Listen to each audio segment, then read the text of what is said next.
I've been a firefighter/EMT for a few years now. In my first year, my partner and I got dispatched to a fall. 2 kids fresh out of high school were out hiking and decided to climb a rock face. One of them fell and was impaled by the tree stump. I remember getting to where he was, and his whole body was trembling uncontrollably. I went to work trying to stop the bleeding, as a pool of blood had already formed around the stump, while my partner called dispatch to get a helivac.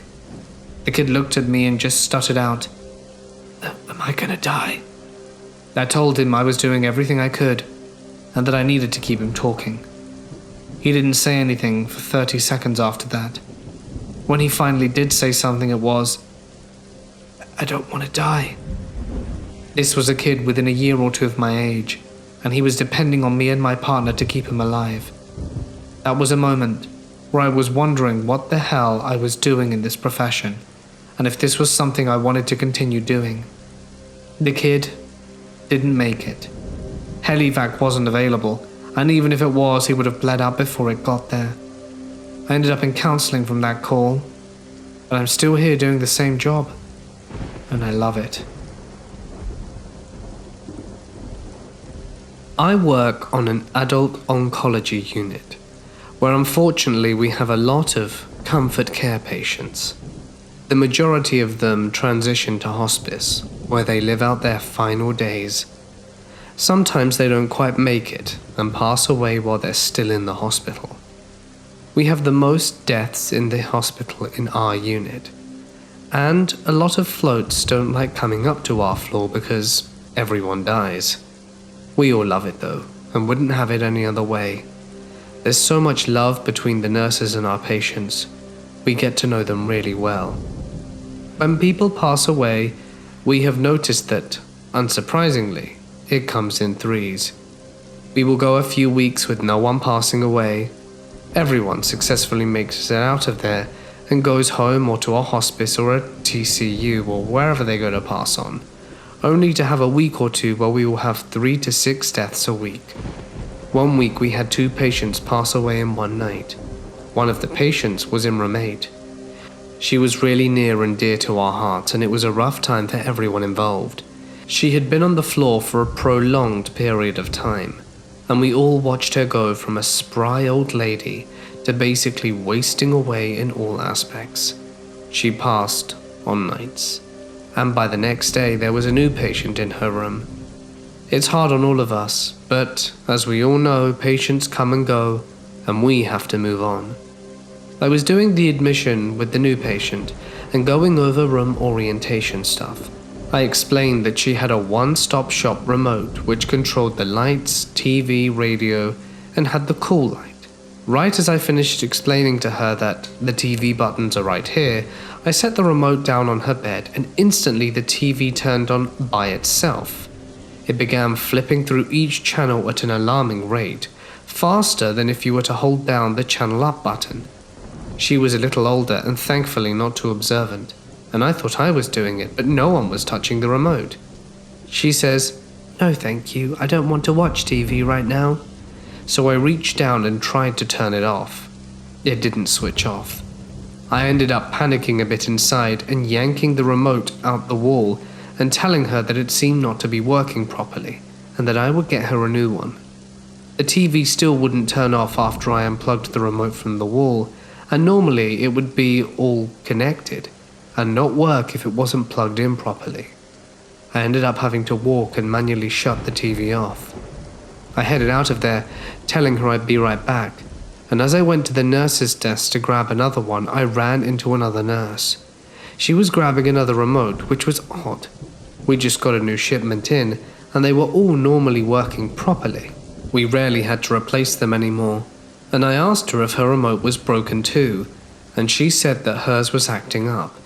I asked her which room she was in, and it was another room that a patient had passed in the night before also. The TV remotes were uncharacteristically acting up from across the wing at the same time, in the same rooms that people had died the night before. Freaky. I could ramble forever, but most stories are related to the TV. I had another situation similar to the one I just described, where the volume was going up and down by itself in a room where a patient had passed on recently. I've seen lights not work and then work again. I have even seen a sink turn on when there was no one else around. We have several designated rooms that are reserved for our comfort patients, and even when they are unoccupied, we will walk by them and it feels like someone is there. But when we look, it's clearly empty. We've had a room where IV pumps stopped working and BP machines quit on us, and nothing seems to work. But that room got cleansed by a healing touch volunteer, which I know sounds crazy, but now everything in the room works just fine. But that's a story for another day.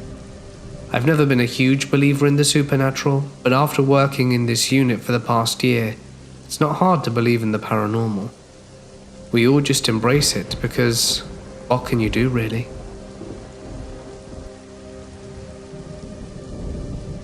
I've always known that unexplained entities exist in this world. I've never had a significant experience such as an apparition, and I'm thankful, because I'd rather not, to be honest. But I've experienced minor things here and there. 2 experiences I can recount occurred at my Oma, which is the German word for grandma, and Opa's house, here in Hawaii, Kauai. I've also had quite a few family members share their more terrifying experience with me over the years, which also happened in said house. But let's start with my own, from my most recent experience. I am currently a 27-year-old female, ancient I know, and would often sleep over at Omar's house from 5 to 15 years old, mostly on weekends. I enjoyed being there, as she and I were really close. She spoiled me from when I could first talk, up until she lost her memory to dementia.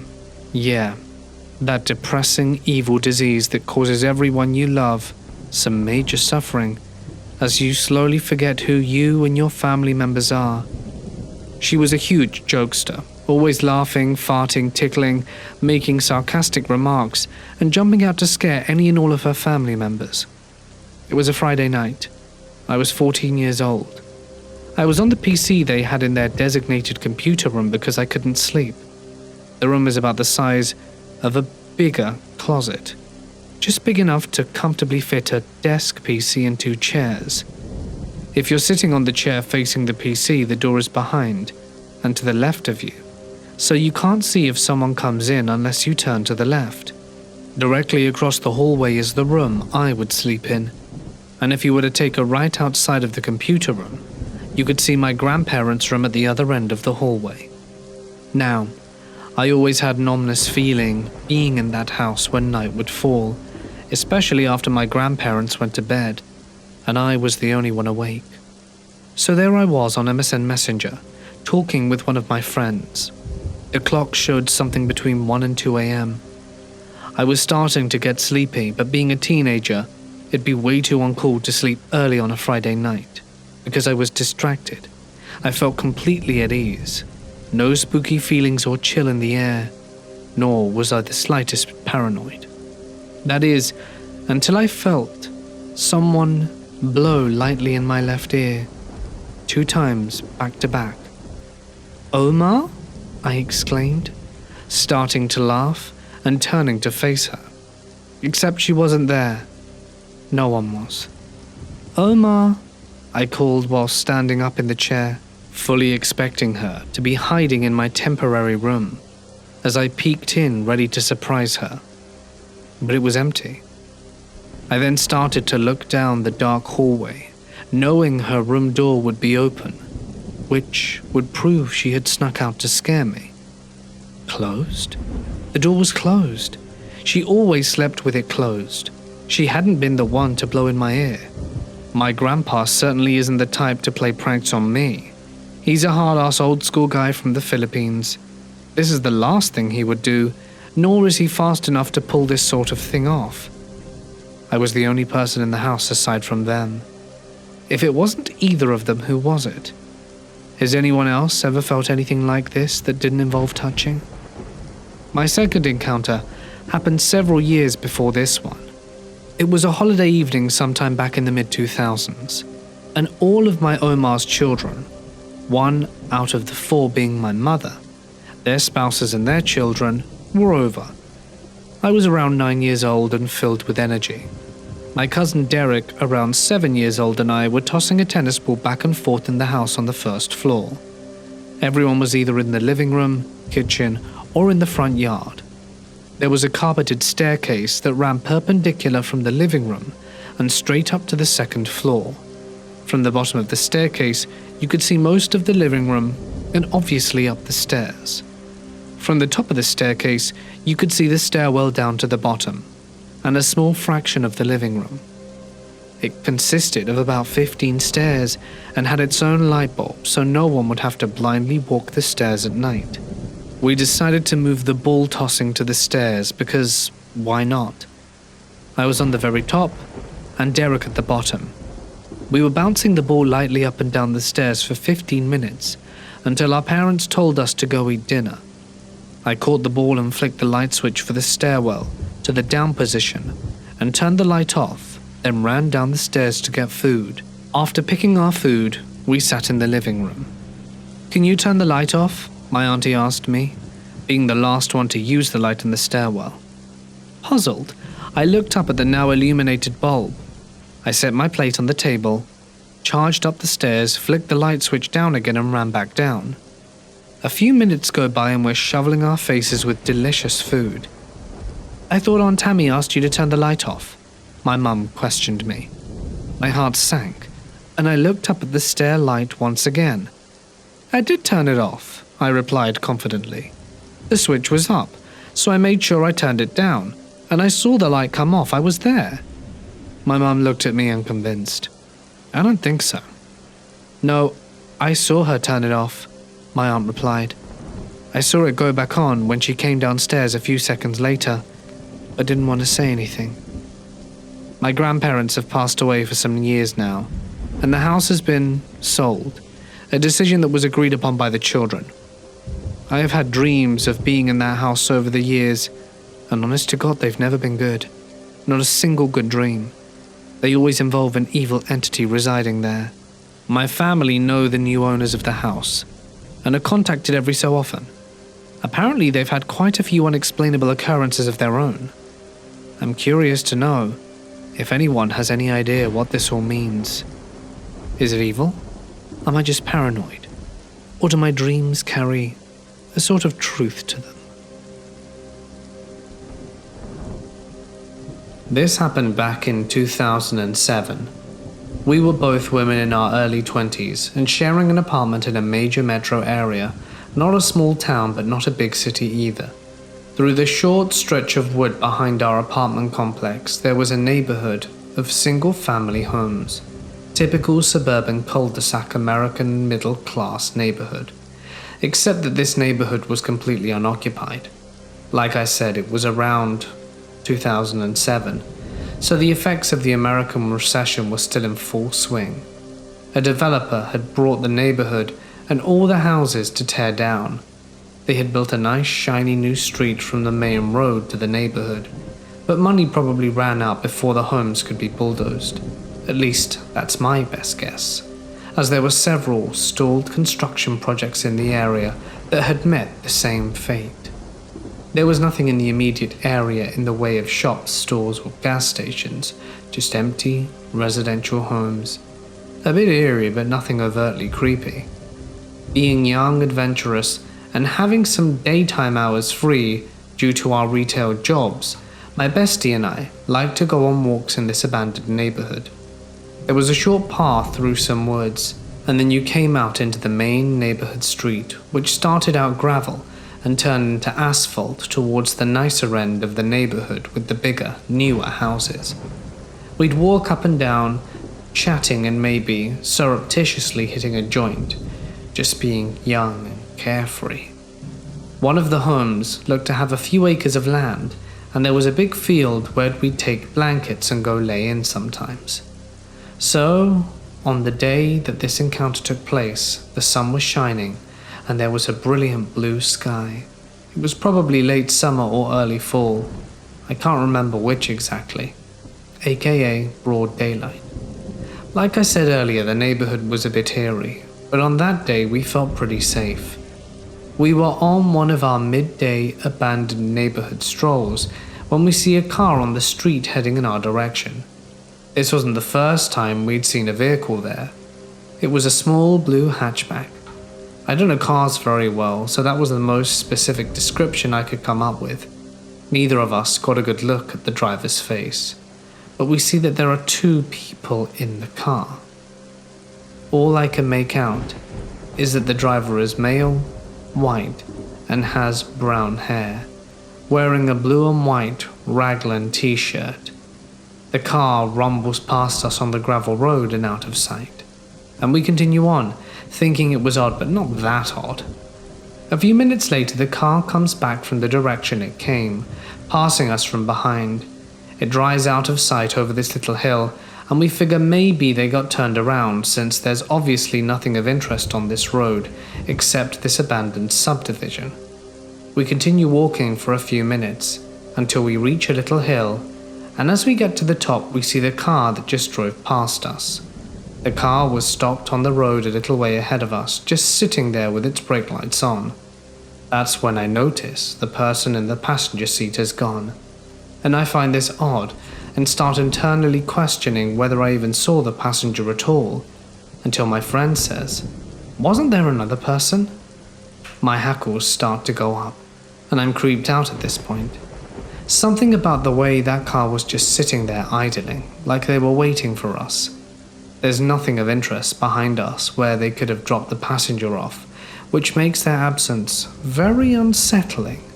I don't know how long we were standing there staring at this car, possibly with the driver's accomplice having been dropped off behind us and the car in front of us lying in wait, but it felt like forever.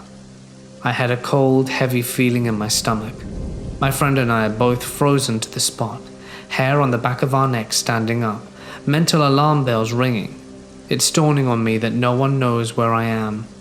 While I'm standing there, frozen in fear, brain frantically trying to figure out how long it will be until my boyfriend would get off work and discover us missing. The car started backing up towards us fast. As it accelerates backwards towards us, my friend and I come to our senses and tear off towards the woods, cutting through the backyard of one of the abandoned houses. We frantically bushwhack our way through the short stretch of wood and come out on the opposite side of our apartment complex and run like hell until we reach our building. I have no idea what that driver was doing, what their intentions were, or where his passenger disappeared to. But either way, creepy driver, let's not meet. My family live a state away from me, and at the time that this happened, I had just turned 18. I'm a 21-year-old female, and my mum would finally let me drive to go see them, which was about a 5.5-hour drive. No biggie. I was like, bet I can smoke some weed on the drive that easy, and I did just that. About halfway there, I needed to stop and get gas and snacks. As you can guess, I had the munchies. I wasn't very familiar with the drive or where the gas stations were on it, and they were kind of spread out. So, as soon as I felt it wasn't smart to wait until another gas station came up, I pulled off the highway.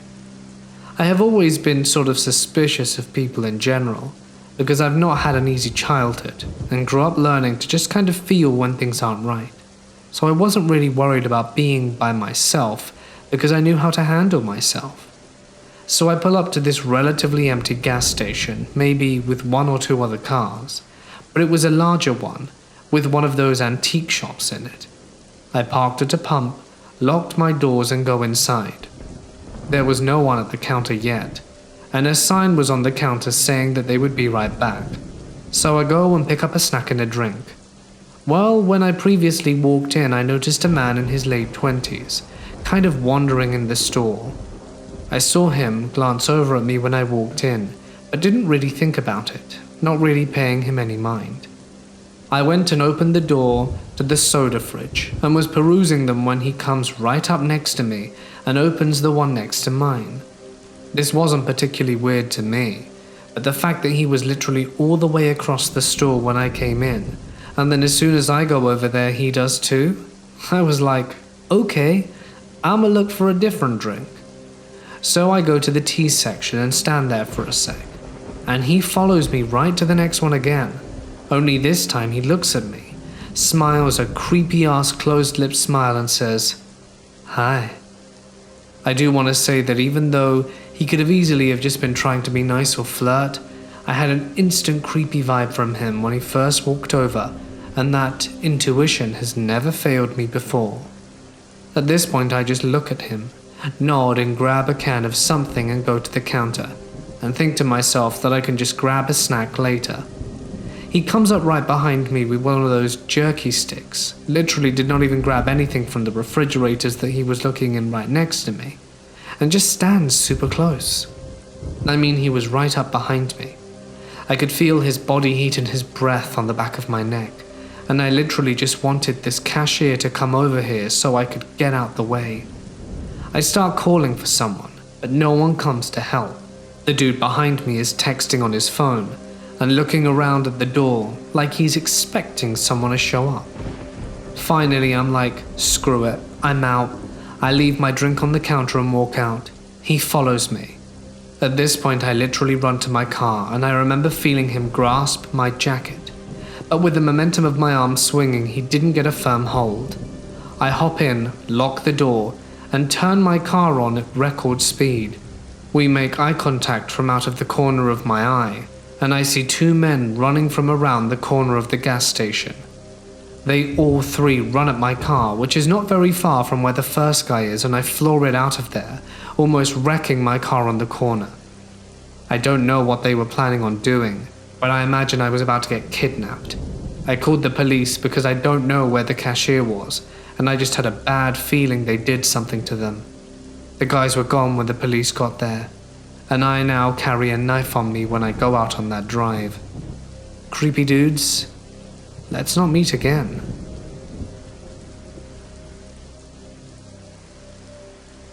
I work as an elderly care worker down in the southwest of Australia. I love my job and love all my residents who I look after and gain real cool friendships with.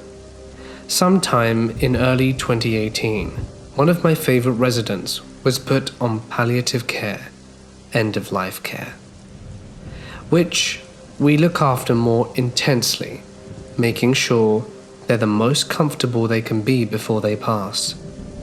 I was able to spend a good amount of time of my shift being able to care for her in her final moments. As my shift ended, I got to say a last goodbye before I clocked off and went home to sleep. That night I had a dream where I was with my friends at the beach, and we were running down the stairs to head to the water, where I turned my head to the left and find the resident who I looked after sitting there staring at the ocean with just a blank look on her face. I walk up in front of her and greet her, asking if she was feeling okay. I remembered in my dream that she was meant to be in strict palliative care, to which she replied, No, I don't think I am." I kinda nodded to her and hoped that she'd feel better real soon, while I kind of wanted to wake up at that point. But the freaky part was when I woke up into another dream where I was lying on my stomach in my room, in my bed, where I was experiencing a sleep paralysis, and I hear behind me, you guessed it, the little old lady's voice telling me, "Victoria is dead, right? You know she was hurt, right?" Shortly after hearing that, I feel two hands push on my body as if they were trying to push me out of bed, at which point I woke up in the early morning around 4 a.m, heavy breathing and just straight up quite shaken. After going back to sleep and waking up in the morning and heading to work, I found out that the little old lady had passed away at the same time I woke up from my sleep paralysis. I've told this story to a few friends to freak them out, but I've never actually looked up details on this sort of thing happening. Call it paranormal or coincidence. I'm still not quite sure. I am a paramedic and have been for about 10 years. My entire career has been spent in emergency medicine, responding to 911 calls and providing advanced life support for life-threatening illness and injuries. The calls we respond to range from inappropriate use of an ambulance to minutes away from death, and oftentimes, it's already too late. I need to forewarn you, this story in particular is going to be dark, and I apologize in advance if there are people that hear this and are affected by the nature of this story. It is going to be graphic, and I'm not going to gloss over any details because the imagery is important. As awful as this story is, I want to make something good come from it. I want to use this story to preach just a little and hope it finds someone somewhere and helps them. I had been working for a couple of years as a paramedic after I graduated from school. The place I worked primarily was in the city, but our service area was the entire county, which is very rural. When you are in school, you go on ride-alongs, you practice your skills with your preceptors and patients, very similar to residency or internships. Your exposure to the job is what gets you while on these ride-alongs. Sometimes you get seriously injured patients and it's terrifying because you sometimes don't always know what to do. You're still learning, but you have your preceptor at your back to protect you from any mess-ups and guide you. Sometimes though, you don't get lucky enough to experience some of these horrible things. To some, that may seem like a good thing, but it's an important experience as it prepares you for the times when you're alone. There are a couple of terms we use: white cloud and black cloud.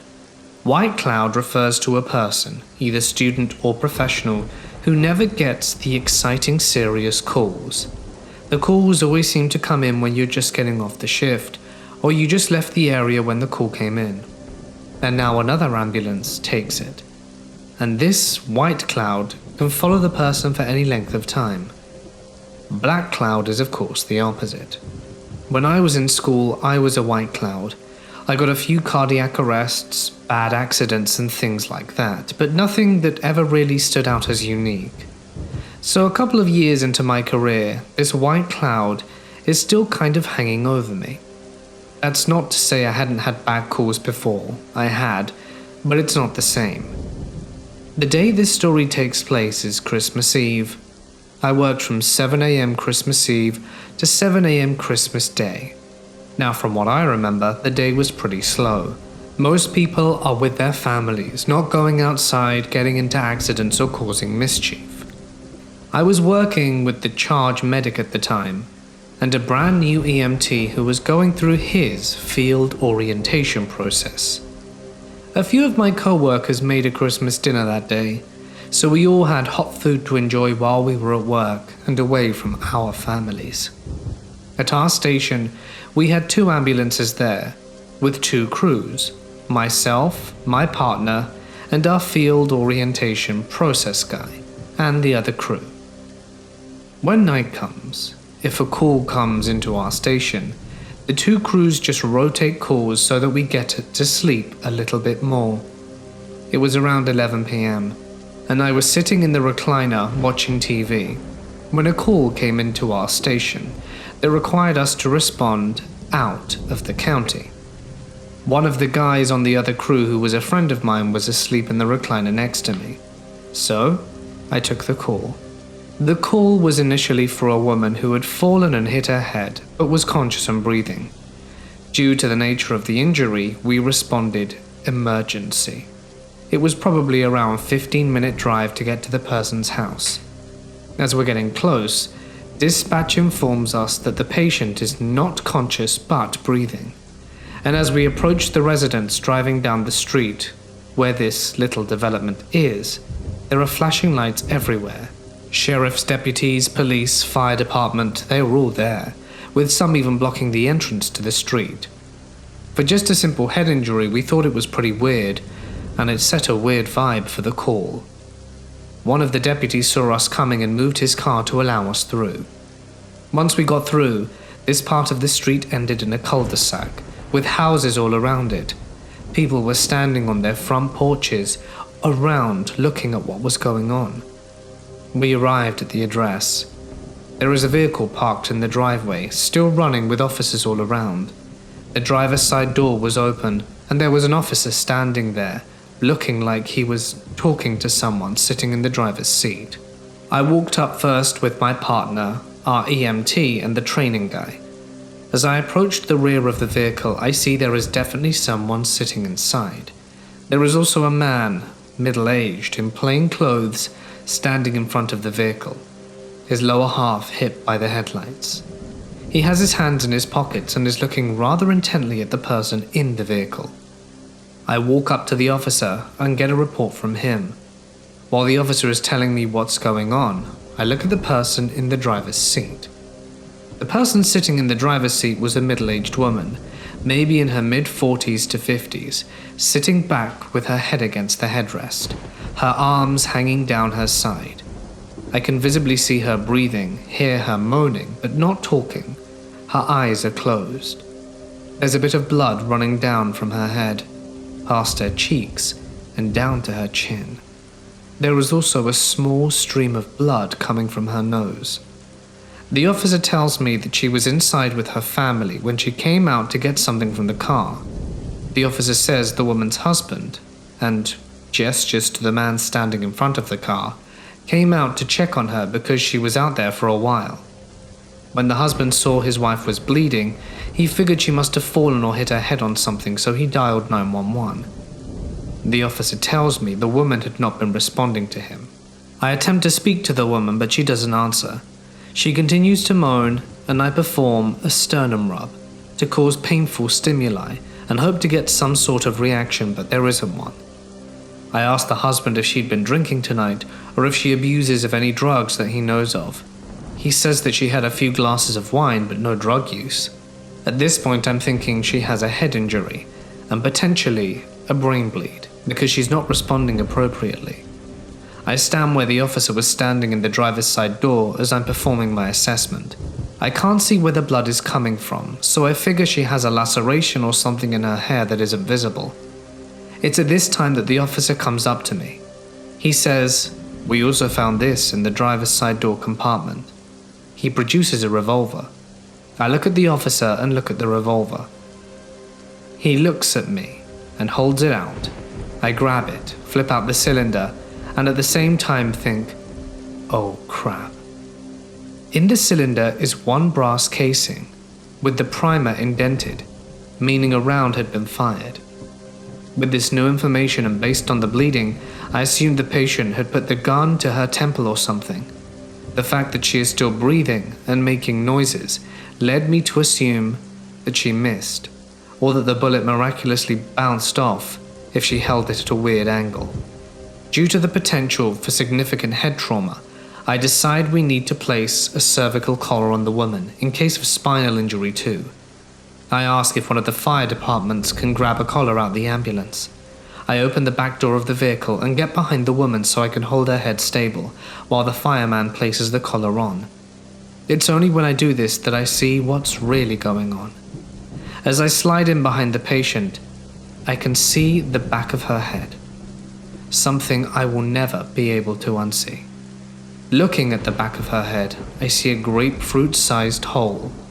With my flashlight, I look at the hole, and it is almost empty, except for a large piece of skull that is floating on the top of a blood and brain soup. I look up, and on the headliner of the vehicle is a 2-foot in diameter halo of blood and brain painted above her, with tiny pieces of skull stuck into the fabric, and I look back at the hole. It's a chilly night, so I can see heat vapors coming from out the hole, similar to how you'd be able to see your breath on a cold day. I look out the vehicle at my partner and say, "We need to go, now." Either the look on my face or his sense caused him to peek inside the vehicle and see what was coming. His eyes grew wide and he just said, "Holy crap." Our EMT trainee quickly went to the ambulance and grabbed the stretcher and backboard. Up until this point, we were taking our time carefully getting her out of the vehicle, but now, carefully and slowly, turned into just getting her out the vehicle. Our EMT also grabbed a few huge trauma dressings and gorge wraps. I placed the trauma dressing over the hole and wrapped the ever-living crap out of it around her head, so that when we moved her onto the stretcher, nothing would spill out. With the help of the fire department and police, we moved the woman onto the backboard and put her on the stretcher. The whole time, the husband has been standing at the front of the vehicle watching, not understanding what's happened. As we get to the woman on the stretcher, he comes over, and I can see he now has tears on his face. He bends down, kisses her on the cheeks, and says, "I love you." We quickly get the woman in the ambulance. Due to the woman's injury, her cerebellum, the largest part of the brain, is almost completely gone, meaning she has no motor function, no muscle tone, and no cognitive abilities. Her brain stem, however, is still intact. The bullet missed it. The brain stem controls the body's autonomic functions like respiratory rate, heart rate, and blood pressure. Due to this, when we moved the woman to the stretcher, her tongue fell against the back of her oral airway, causing a blockage. I knew immediately this was going to happen, so I had my partner set up the intubator supplies for me. In the ambulance, I placed a laryngoscope, a bladed device used in intubation, into the patient's mouth to move her jaw and tongue forward, opening her airway. I see through the hole of the roof of the woman's mouth. I slide the endotracheal tube through the woman's vocal cords into her trachea. This gives us a secured airway so we can ventilate the patient. My patient uses an intraosseous needle to obtain vascular access. Does the same thing as an IV, but it goes into the bone, and medication and fluids are absorbed by the bone marrow. I place the patient onto the cardiac monitor, check her blood pressure and oxygen, and at the time I thought it was the strangest thing. Her blood pressure was actually good. Her heart rate was normal, her oxygen was good, and her cardiac rhythm was normal. We start transporting emergent to the hospital, and I give them a heads up, activating the trauma team. After the call, we went back to the station to restock the ambulance and clean up. That's when I saw the bits of bone and blood on my pants and shirt. Luckily, the charge medic let me go home and take a shower and put on a new pair of clothes. After I changed, I went back to work, and the rest of the shift was uneventful. I learned that the next morning around 9 a.m., the family had decided to remove life support, and the woman passed away. For many years after that call, I didn't notice a change. I kept doing what I do best, and never really thought I had been affected by it, until I realized I was. A couple of years ago, I had a bad relationship that made me start thinking about myself and how I am.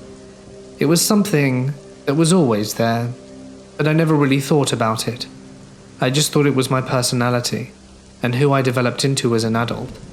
I realized how angry I was.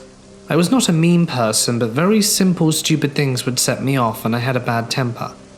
I was very cynical of the world, and still am. And what I thought was a stomach problem, I started thinking maybe it's anxiety. I decided that I wanted to figure out what caused me to be this way, and wanted to figure out why I think the way I do and act the way I do. So I went to see a psychologist. After many months of visiting, my psychologist came up with the PTSD diagnosis. I hated it the first time. I hated being categorized as someone with PTSD. It didn't make sense. I can handle anything, nothing bothers me. But during those visits as we conversed, the one thing that kept coming up was that call. I didn't realize how much it actually affected me. How much of a wall that I built to shut everyone out, to not see who I really am and to protect myself. The more I thought about it, the more I came to realize it probably makes sense. The reason I tell this story the way I do, with the graphic details, is because I think everyone needs to understand it in its entirety. How mental health does not only affect a single person, but everyone around them. Like I said, I'm going to get a little preachy. But this is something that we talk about at work quite a lot. And there are several co-workers on the ambulance, even now, that I talk with about this stuff. One of them, if not number one cause of death in first responders, is suicide. If you are someone who has thought about or attempted suicide in the past, you need to know that taking your life doesn't only affect you, You may think it will be better this way, but I assure you it will not. People often say how selfish suicide is, and it's true, because once you're gone, you have no idea of the amount of lives that have been impacted by you. If you don't think this is true or that no one will care, maybe you need to go back and re-listen to my story, because I guarantee people care. I care. So find someone, anyone, and just talk, be honest, get to know them, tell them how you're feeling. I know it's hard, it was for me, but it does get better, and you have to try. So if anyone you know has or does struggle with mental health issues, reach out. Just be an ear. You don't have to try and solve the problem, but just listen. If you listen, you may hear something that can help save someone's life. And if you struggle with mental health issues and think there is no one for you to talk to, you're wrong. It can be a professional. It can be a person you consider a close friend or relative. If you feel like none of these options work for you, or you are considering doing something dangerous, go to your local emergency room, call 911. That's what we're here for. Police, fire, EMS, ER staff. People may not think of these people to call when you have a mental emergency, but I can tell you firsthand we deal with a lot more than you think, and we are trained in how to deal with people in these situations. All of us. Even if you don't know what to say, even if you just make the call, it will get things started, and hopefully, you can find the help you deserve. There is always someone to talk to.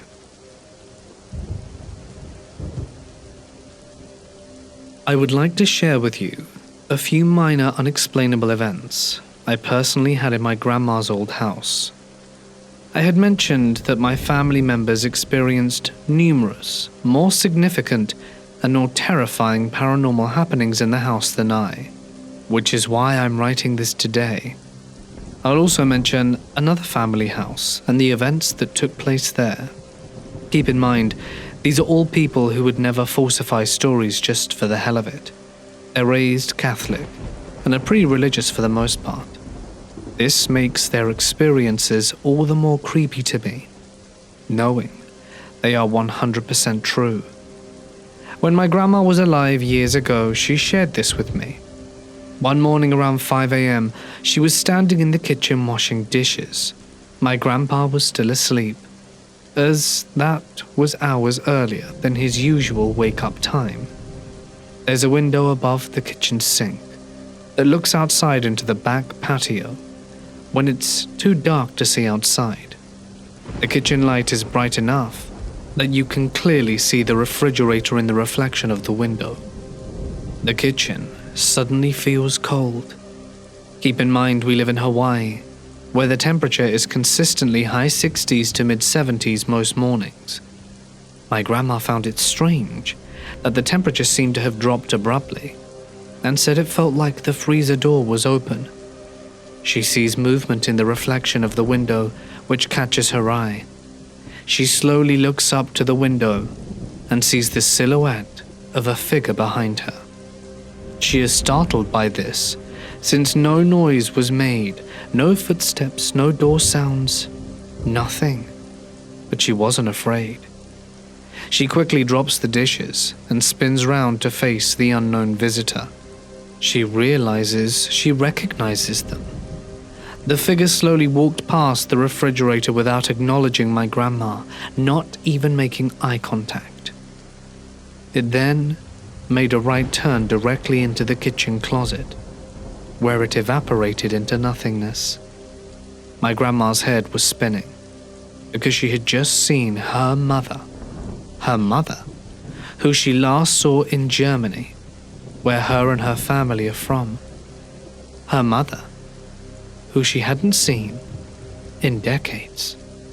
Her mother, who had passed away several years before. My grandma hasn't had any other experiences as far as visual encounters, but would swear up and down that she would often feel her father in the house, mostly when she was getting ready for bed. Her and her father were very close, as she was supposedly his favorite out of all of her siblings. Her father was in the German army that hated the Nazis. and she would remember having to hide in their attic during the war. My grandma says when she was a little girl, her father would tickle her feet when tucking her in at night. After she moved to Hawaii with my grandpa and her father passed away, I'm sure you can guess where I'm going with this. She recalls numerous nights of feeling her father's presence and his hands tickling her feet when they would be exposed from under the covers. She was never afraid, and in her heart knew this was him. This thoroughly creeped me out, and for this reason I never sleep with my feet hanging out to this day. My Aunt Tammy has had paranormal experiences for as long as she can remember. For some odd reason, she was always extremely sensitive to the paranormal. Years ago, Aunt Tammy and her kids, my cousins, Chanel and Derek, lived in a very old plantation house that was previously owned by one of the sugarcane workers. He was an old man and had an alcohol problem. From what they were told, he apparently hung himself in the backyard on a mango tree. That was still there when my aunt moved in. The house had always had a very eerie vibe, no matter the time of day. I visited tons of times to hang out with Chanel and Derek, and just never felt comfortable there. I didn't know of the happenings going on at that age, so all the feelings were just whatever to me.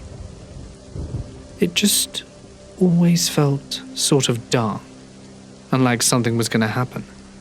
It was a small, aged, 2-bedroom, 1-bathroom, creaky house with wooden floors. Everything that had a door would make a noise. You couldn't take a step in that house without making a sound. Aunt Tammy was home alone one night. The kids were sleeping over at a relative's house, so she was enjoying the quiet time to herself. She got up from the couch in the living room where she was watching TV to get to her scented lotion that she swore she had left on the kitchen table. After scouring the area around the table and the kitchen counters, she headed into her bedroom. Having no luck in there or in the bathroom, she gave up and walked back into the kitchen. She stopped dead in her tracks and scanned the entire kitchen in all. Every single cupboard and drawer was open wide. Confused and freaked out, she started to close them, when out of the corner of her eye she spotted something on the kitchen table. It was the bottle of lotion she had been looking for. She questioned how all of this even happened when she hadn't heard a single noise while in her bedroom. As mentioned earlier, the house was old and noisy, so sneaking around was out of the question. Derek would often complain to Aunt Tammy that he always felt watched in that house.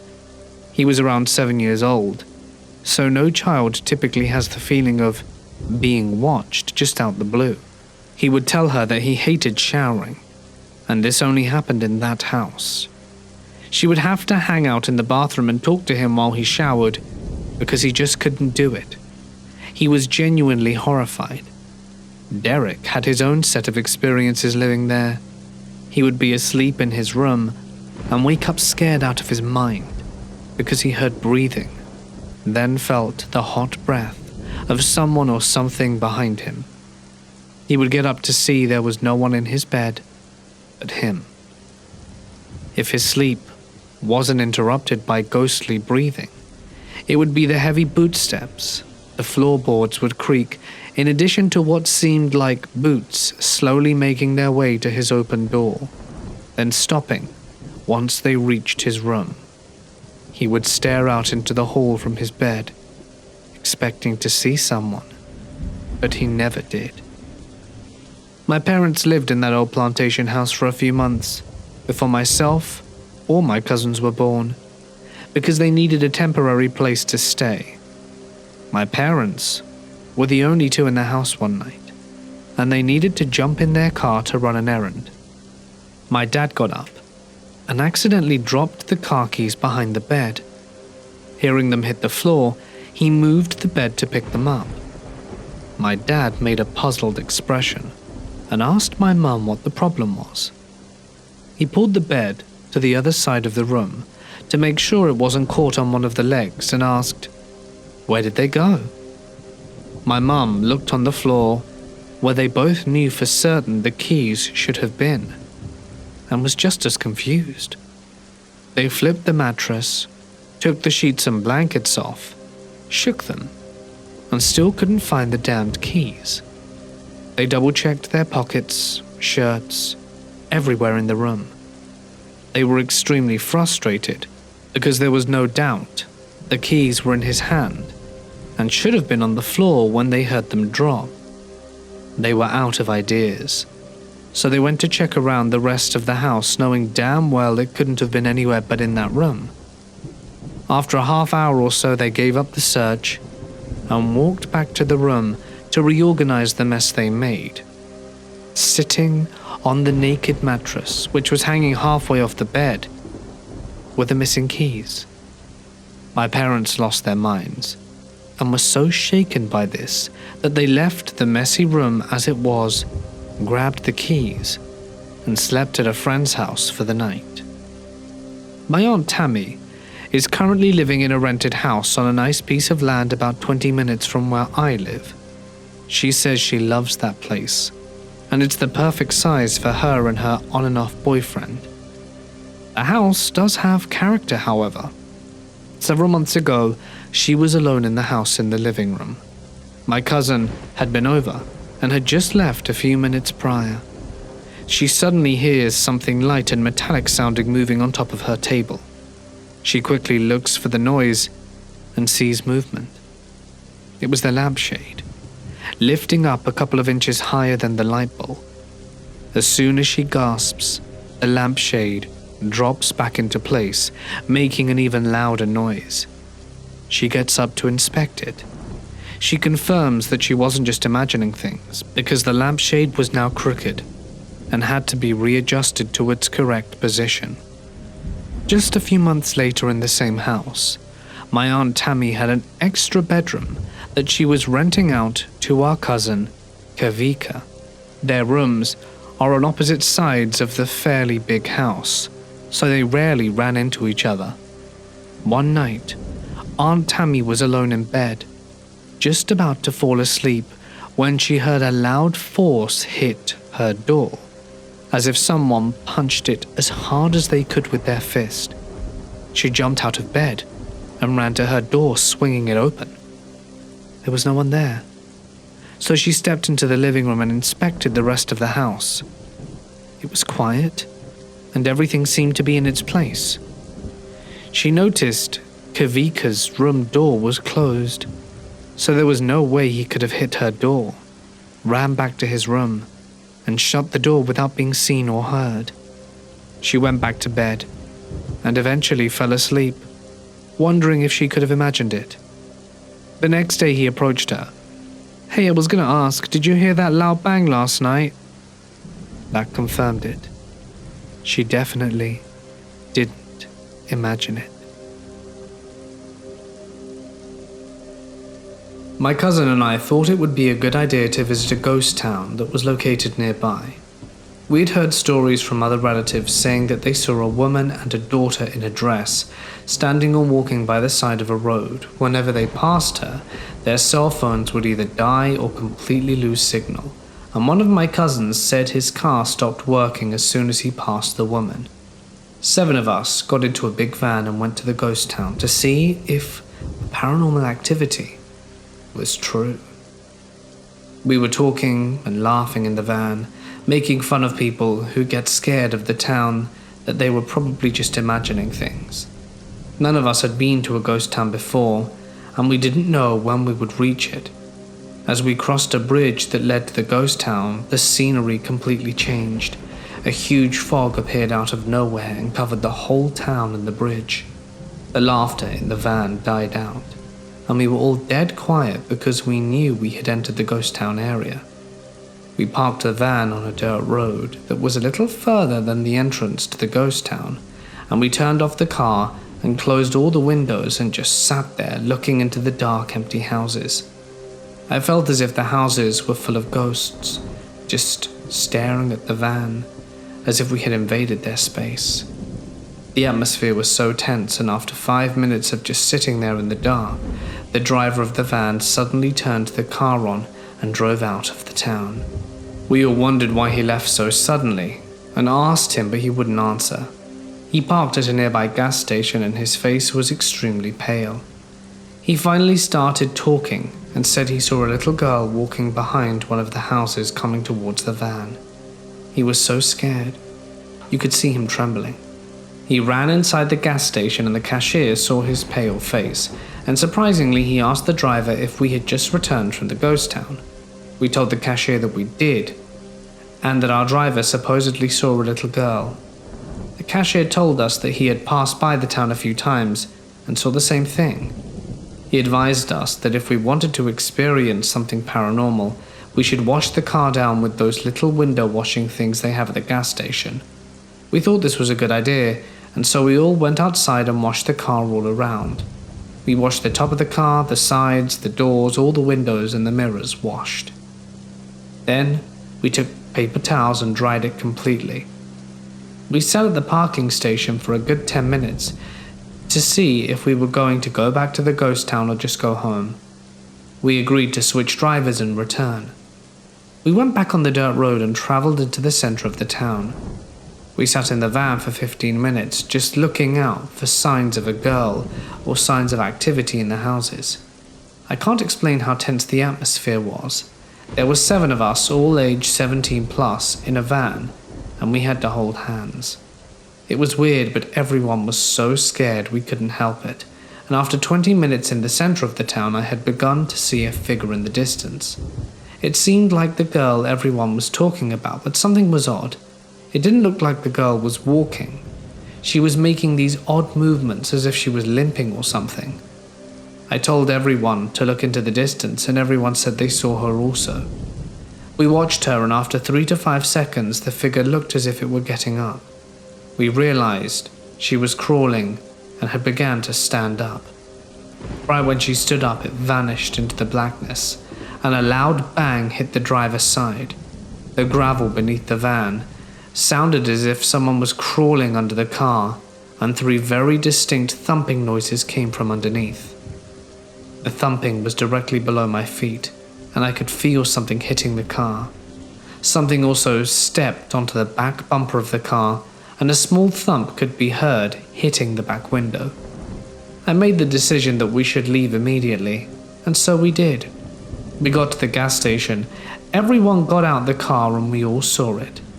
On the driver's side mirror there was a large, fresh handprint and we were all freaked out.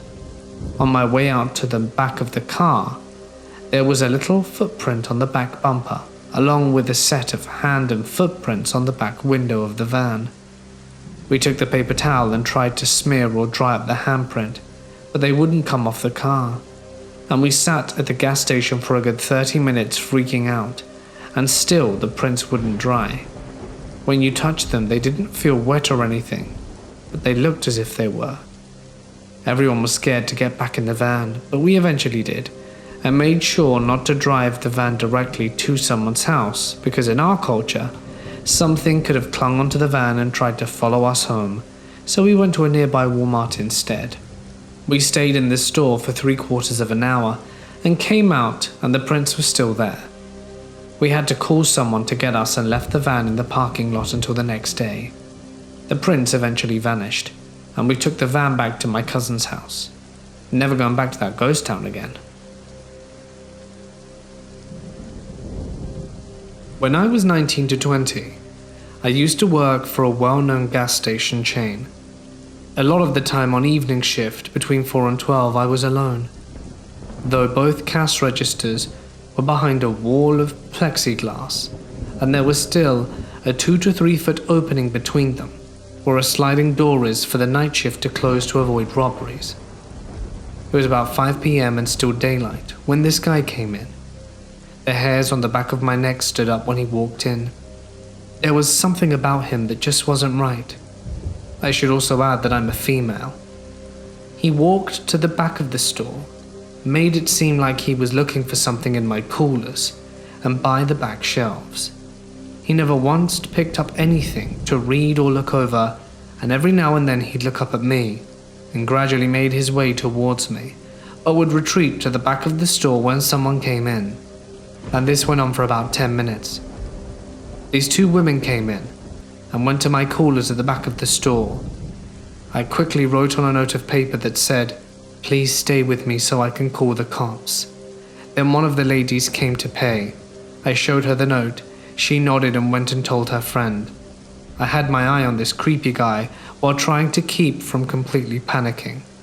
One of the ladies leaves the store and the other lingers around it. She looks outside and sees something, then leaves. Immediately after she left and I was about to hit call, the creepy guy rushes up to the counter. He looks at the glass door and is about 2 feet away from me, then bolts. I look outside and the two ladies are talking to the cop that had just pulled up as the creepy guy was rushing to my counter to get gas. The creepy guy must have seen the cop and decided it wasn't worth it. The cop looks over the guy as he takes off, then comes inside to talk to me. I explained to him his behavior and how my finger was on the call button as soon as he pulled up to get gas. The two ladies came in to make sure I was alright and then left. The cop leaves, then comes back around 30 minutes later saying they picked up the guy. He explained the guy was high on meth and he was looking for someone to rob to fuel his habit more. He was also in possession of a hunting knife, and the cop figured he would have seriously harmed me to get what he wanted. To this day I thank my lucky stars the cop pulled up when he did. Dear meth head, let's not meet again. I was a nurse for 7 years. In my entire career I worked at a single facility. The facility had many renovations done during the years as it opened in 1960. By 2011, when I started working there, only half the facility was the original building, and the rest had all been added over the years. I worked nights, mostly because I'm a night owl and found it easier than morning work. I had a number of odd experiences, but I'll share the main ones that stick with me. Firstly, I had experiences with the supernatural since the age of 3, so I believe in the supernatural, but wasn't obsessed, more aware, if that makes sense. There was one wing in particular that was part of the original building, which had a small sitting room and a television for residents to enjoy during the day. During my night shifts, this one area gave me such a feeling of dread and fear that I would only be near it for as long as I had to. I would go out of my way and take the long way back to the nurse's station just to avoid being near it. Nothing I knew ever happened there, but my gut feeling was screaming at me that there was something there and it was not happy. This feeling eased during daylight, but once it was night the feeling was there. It felt as if someone was watching me, and they didn't like the fact that I was there. I spoke to a few other nurses about this, and they all claimed they experienced the same feeling. One other experience sticks out to me. A 90-year-old woman called Jane went to breakfast, then asked to be taken back to her room for a sleep. She was a very healthy woman, but she said she wasn't feeling well. When the nurse did her next round 20 minutes later, they found that the resident had passed away in her sleep. I found out it was an aortic aneurysm, so she didn't suffer. Unfortunately, death is rarely quick in aged care, so usually a slow process of days or weeks. Jane was a very sweet Polish lady. She had outlived her children and her husband had passed many years ago, so she never had visitors. I would check on her and bring her tea at exactly 9:30 p.m. and say goodnight. As you could probably guess, not everything goes to schedule in healthcare, and it was not always possible to stick to a strict routine. But if it got to 9:35, she would ring her call bell and ask for her tea, then apologize profusely for ringing her bell, and every time I answered with, "Whenever you need help, press the button, it's not trouble, I love to help." She would then say her usual, "Good night, sweet girl," and I'd leave and get on with my shift. The funeral home was late to pick her up, and I helped the undertaker in the afternoon when my shift started. All the rooms had a call bell next to the toilet, one next to the bed, and the resident wore a necklace or bracelet with a call bell attached to it. When a resident passes, their room call bells are disconnected the same day, and the personal bell is put in the nurse's station ready for the next person to move in. At 9:36, the call bell went to her room started ringing again. This wasn't possible. Her room had been disconnected, and her personal bell was sitting in a drawer next to me. Slightly freaked, I went down to her room and checked to make sure there wasn't a dementia patient who just wandered in there. Maybe maintenance hadn't turned the bell off, even though I personally spoke to them after they did so. It was just trying to rationalize it, I suppose. I went into the room and it was pitch black. No one was inside, and the bell had definitely been turned off, and I was unable to turn it off from inside the room, so I had to cancel it from the main desk. I instantly had a feeling of peace. Weird, because in every other situation I would have been a mess. I think perhaps she was just saying goodbye. As I was closing the door to her room, I heard a shriek, and my best friend came running down the corridor crying in a state. Once I got her to calm down, she said she was in the other wing chatting to Jane as she walked past her in her nightie, and she turned the corner to the front wing, but when she looked around the corner she wasn't there. She's dead. What the hell did she just see? When I got out of high school around 2003, finding a job was difficult, so I took whatever horrible jobs I could to get by. When I found a job cleaning fire and water damage full-time, I was excited to have a steady income and start saving, but this quickly turned into a nightmare that I had to endure for almost 2 years. The company I worked for put me on my first job, which was a water damage cleaner, where a basement flooded with sewage. So after a few days of work, we finished it and moved on to the next job. My boss then called me into his office the next morning and told me about a special crew that he was setting up, and asked if I would be the crew leader supervising 3 other guys that were just hired. I found this strange, as I had only been working there a total of 3 days, but figured my work ethic was already paying off, and I would get a raise. I only made 10 an hour to start. Not only did I not get the raise, but I got no training in the new position other than a work van with cleaning material, and the phone numbers for the 3 new guys that were also hired to do the fire/water damage cleanup. The boss told me what tools were best to use and what cleaning products to use to sanitize, along with where everything was located in the van, with hazmat suits and respirators, but he was vague about what kind of things I would clean up. He just said the situations were always different and that I would get detailed instructions each job. He called my position CSC Crew Leader. The boss told me I would never have to see the deceased, as the coroners would have the remains gone by the time my crew got there, and to use logic to determine what needed to be removed from the homes and what could be cleaned. The first job I had in my new position, which the boss told me about when I got to the office, was cleaning up the remains of an elderly man or woman who died in their house who had been laying in a chair. When we arrived, the coroner had come inside to show me a few things that were considered hazardous, materials that needed to be removed due to the risk of disease. I guess my boss knew a few people from the country coroner's office, and much of the work came from their recommendations. Not only was the deceased still in the house, but was fully visible to me and the other guy, and you could smell the rot through the mask as the house had no air conditioning and this was mid-June. The coroner was backed up and waiting on additional people to show up to load the body as it was falling apart, and I call it the body because I honestly couldn't tell if it was male or female, and was trying to not look at it for too long as it was disturbing. The other 3 guys I worked with handled it well, but 2 got sick from the smell and had to go outside to puke. We all waited outside after the coroner showed us the chair, the fluids that leaked into the carpet, and the basement where the fluids went through the subfloor and puddled onto some boxes in the basement. The coroner's support arrived and took the deceased out, and me and the crew started working. After about 5 minutes, weird things started to happen. The first of which was when I began to disassemble the chair.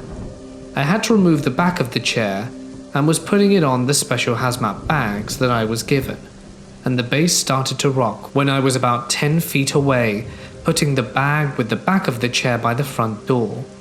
No one else was in the same room, as the other guys were in the basement dealing with moving boxes. I brushed it off and took apart the base of the chair as much as I could, and when I got it in the bag I got a chill up my back and then began feeling sick. I just figured it was the shock of what I was cleaning hit me, and pushed on. Even though the chill was strange, as I was very hot in full hazmat in June.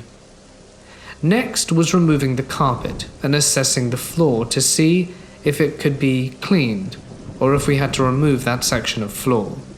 So I called the boss to ask him, and he told me to just pour the special cleaner on the area to soak into the floorboards and it would be fine. So I got it out of the truck where he said it was and brought it inside. When I got inside, all 3 of the guys in the basement were scrambling to get out of the basement, tripping over each other, and all 3 ran out. When I asked them what was up, all 3 said there was someone in the cluttered basement, and they assumed it was a homeless person or a junkie, as Detroit has many issues with these kind of things.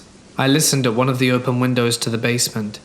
It's kind of the first thing we did when we started working, open as many windows as possible, prop the doors open so maybe someone got inside then, or possibly before we got there and was hiding.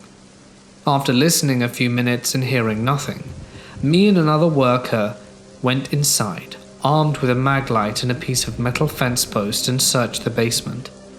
Nothing was down there. But there were footprints of the shoe covers we used, but when we started up the stairs we heard a horrible hacking cough from somewhere in the basement. When we looked for it there was nothing, but the corners of the basement had a bunch of dust stirred up like someone was moving things very recently, which weirded us both out. We called the guys back, and they got back to the boxes, but all of them kept feeling like they were being touched while throwing away material from the boxes that got fluids on them. I went back to my upstairs job, but found that the cleaner I put next to the floorboards was gone, and I started getting frustrated, as it was the only jug I had of this cleaner, and I clearly remembered it being set next to the area before the guys ran up the stairs and my attention was redirected. I began to take out trash, figuring I would find it eventually, or the basement guys took it for the floor, and I found it sat beside the bag that had the back of the chair. This is impossible. There were like 6 other bags in front of this one near the front door, and this was a gallon bottle of cleaner. Again I got the chills, but this one was brought on by what sounded like a whisper that I could not make out the words to. I cleaned the floorboards and moved out trash. Job complete. That night, each member of my crew had a dream about an older man telling us that we weren't welcome in his home and not to touch his belongings and that we needed to leave. In my dream, I was alone in his house. The old man cried and told me I was destroying his things and that he couldn't replace anything. He was trying to push me out of his house, but it was like I was ignoring him. Even when he would push me and scream at me, there was no reaction from me. He then threw my cleaner into the garbage pile that I had made by the front door, exactly where I had found it. 2 of the 3 guys in the crew told me their dreams about the old man pushing them as they went through boxes of ruined pictures and other old stuff that needed to be thrown out due to the risk of the disease from fluids. They also said it was like they had no control and were on autopilot. They said they were sad but couldn't do anything.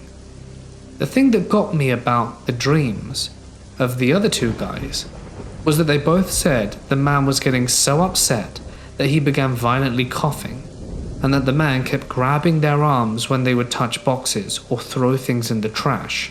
Neither of the guys were in the house when me and the other guy heard the coughing from the basement. The guy that went into the basement with me said he had a dream, but all he remembers is waking up, sad, as if he'd done something wrong, and had a horrible coughing fit. which might have just been a coincidence, but I connected it in my mind as related to the other dreams. We all talked about it, and came to the conclusion that we were all just having a reaction to a situation, and it was nothing more than our brains coping with what we had to do. I'm very into psychology, so I rationalized it the best I could, and we hoped for better assignments the next day. The next few jobs weren't so bad. Cleaning up blood at a home invasion, no casualties, but a huge mess. And then there were a few other bloody crime scenes with casualties, but nothing notable happened. About 2 weeks into the job, we began to learn the tricks of the trade, and were split into 2 different groups that I was responsible to manage as crew leader. So I would have to go to different sites if the other 2 guys had an issue or didn't know what to do. I thought I was getting used to the job as well as the other guys, as we had no other experiences like the first job. But I was wrong. One of our next jobs was the suicide of a man that was middle-aged. The coroner had already removed the body, but it was a mess. The guy had shot himself with what I think was a large caliber handgun or shotgun, as the spray was everywhere in the basement, in like a second living room. There were skull fragments lodged in drywall, brain matter all over, and again, he was not found for a bit, so the smell was horrible. The first step in cleaning this was using our backpack vacuum cleaner to suck up all the biomaterial. The coroner told us when we went in that he and his partner were extremely uneasy in the house. It felt strange, and we immediately started getting a claustrophobic, suffocating feeling when we went into the basement as well. To make matters worse, the family of the man had come over and were crying upstairs, but the vacuum noise helped cancel out that noise. While I was cleaning, the power to the lights went out, and it was completely pitch black. This was strange because my vacuum still worked, and my crewmates started screaming at this point, so I turned off my vacuum and went up. I thought maybe he had touched a wire to the lights, but my vacuum unit was turned off, and he was still screaming, and I could hear things being knocked over. I started fumbling around for my flashlight on my tool belt, and yelled for my friend asking what was going on, but all I got back was panicked screaming, and then I saw in the pitch black something darker that was moving in my direction, and I admit I freaked out. I slipped trying to back up, still looking in my belt for the flashlight, and found it when I hit the basement wall. I turned the light on, aimed at the blackest shape I've ever seen, and when the light turned on, I saw the shape of a man wearing a flannel shirt, beard, and an expression like he was about to attack me. Then it was just gone. My crewmate was behind where the entity was, sitting on the floor, rocking with his hands on his head. When I approached, he picked up his flashlight off the ground, turned it on, and then ran up the stairs outside and threw up. I followed behind him and asked if he was okay and why he was screaming. I thought I just imagined the entity in the man because his screaming scared me. But he told me that as he was scrubbing the wall, he felt something pulling on him, something in his tool belt, and he thought it was me. But when he turned around, the lights went out, and he was engulfed by what he said was like dark smoke, and immediately couldn't breathe and was struggling to move. He managed to pull his flashlight out, but it was knocked out of his hand like his wrist was grabbed with force, and he managed to scream. When he screamed, trinkets started falling off an entertainment center that was about 3 feet to his side, and the black smoke moved back. But he was close to passing out from exertion. He also said he lost hearing and didn't know that any noise came out when he started screaming, and that the stuff started falling off the shelves and was landing on him, which is why he was covering his head. He said it felt like a weight was lifted off him when the dark smoke backed up, but he felt sick right away, and the light from my flashlight made the sick feeling intensify. We took nearly an hour lunch, where he just sat there pale as ever, and didn't say much, other than he breathed in the smoke and didn't feel right. I got him some Gatorade, and his color started to come back. I never told him I saw a man when I turned my light on, because we still needed to finish. and I didn't want to put that scene in my head, since he never mentioned seeing it. When we went back, the lights in the basement were on again. Half the things that fell from the shelves were back on the entertainment center, and the TV was on baseball, and there was also a different smell in the room, similar to burnt hair. My worker stayed a half hour, got sick again and went home for the day, leaving me alone to finish the job, which I didn't want to do, but I had to as the other guys had their own job. After cleaning up everything with my vacuum, I began scrubbing the old blood, which is hard after it congeals, mixed in with brain matter, and it's like glue, even with cleaner. While I was finishing up, I kept seeing the shape of a person away in the side of my vision. Each time I would smell that strange burnt hair scent, and a few times I also felt like a force was pulling at items on my belt. Not sure which items, as there were several there. When I finished the job, I went to use the bathroom upstairs, and in the hallway along the way, I heard a muffled cry or moan. I froze up, staying still, thinking maybe a family member had come back, and when I panned around there was nothing. But I saw a picture on the wall of a man with a beard wearing a flannel, and several other pictures in the hallway of other scenarios of the same man in different flannels, with deer or fish or family. I had not seen a picture of that man as I had not been anywhere else in the house, nor did I use the bathroom downstairs because pulling off a hazmat suit is a pain. As I was securing the house, closing all the windows, locking the doors, and shutting down every light but the front porch light, I saw the front curtain move, and again saw the darker than black form in the front window. The last experience I will share happened in mid-July in a very bad area in Detroit. There had been an incident where a guy supposedly tried to abduct a child, was stopped by people in the neighborhood who beat the man very badly, and he escaped to his house, where the neighborhood people quickly called the police, and civilians surrounded the man's house to prevent escape. The police response time in this area is horrible, and the people were throwing rocks through the man's window and damaging his car. The man was hurt bad by the mob, and was hurt by a rock or glass and then died in the house. This was an assumption by the DPD. From what the police officer told me, it was a misunderstanding, and the man picked up a girl that was injured riding her bike, and some kids that knew her told their parents that the man was kidnapping her, and the people overreacted, and the man was brutally beaten. The cleanup was pretty simple to do. We secured windows, cleaned up blood and bodily fluid, but as soon as I entered the house, I just felt wave after wave of fear and sadness, like I have never felt this before, and it hit waves that made my legs weak. My working buddy, who was there, showed up late, and didn't get the story from the cops like I did, but experienced the same feelings. The whole time we were there, we saw a form darting around the corners like it was watching us, then hiding, similar to a small bit of fog or mist. We also heard very slight cries for help coming from several areas in the house, and also what sounded like, "Please stop. No." A few times the crowd came back and yelled at the house.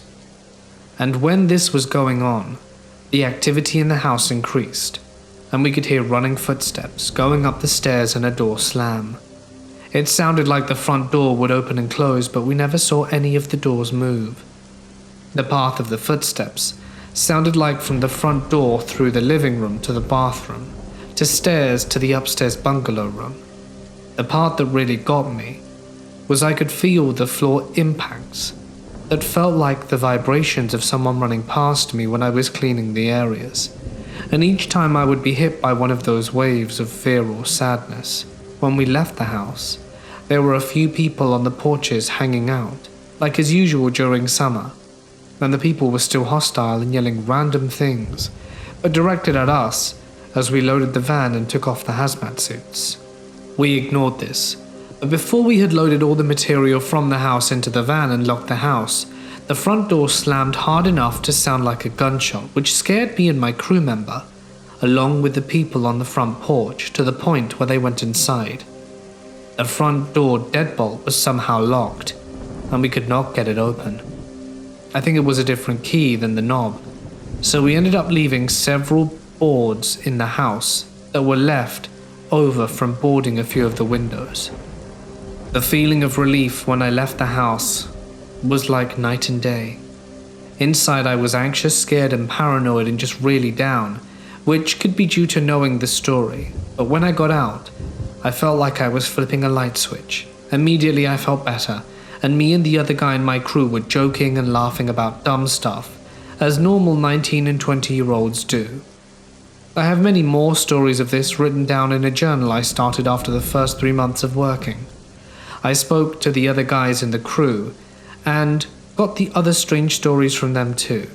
I know that some of this could very well be formed by my subconscious mind to try and cope with traumatic situations, but some of it has no explanation, and when I hear other members of my crew tell me their stories when they haven't been influenced by mine, that is a horse of a different color. When I have time, I will put out the journal and give more experiences, the way the job got worse, and when I started the journal 3 months in, several experiences with what I think was paranormal, and many situations that stressed my mental state to the point where my mask of sanity began to slip. In the end, I worked for the place for almost 2 years, and of my crew, all died, 2 from suicide, and 1 from a drug overdose that could have been intentional, but we will never know. I just know that when these 3 guys my age, around 19 and 20, started this job, we were all normal, well-adjusted guys with no cares in the world other than girls and parties and working. I watched each of them slowly drain their joys and passions for life. And I know this sounds bad, but each one that died was considerate enough to die in a clean way. Most likely so another person wouldn't have to see the horrible things that we all saw far too often.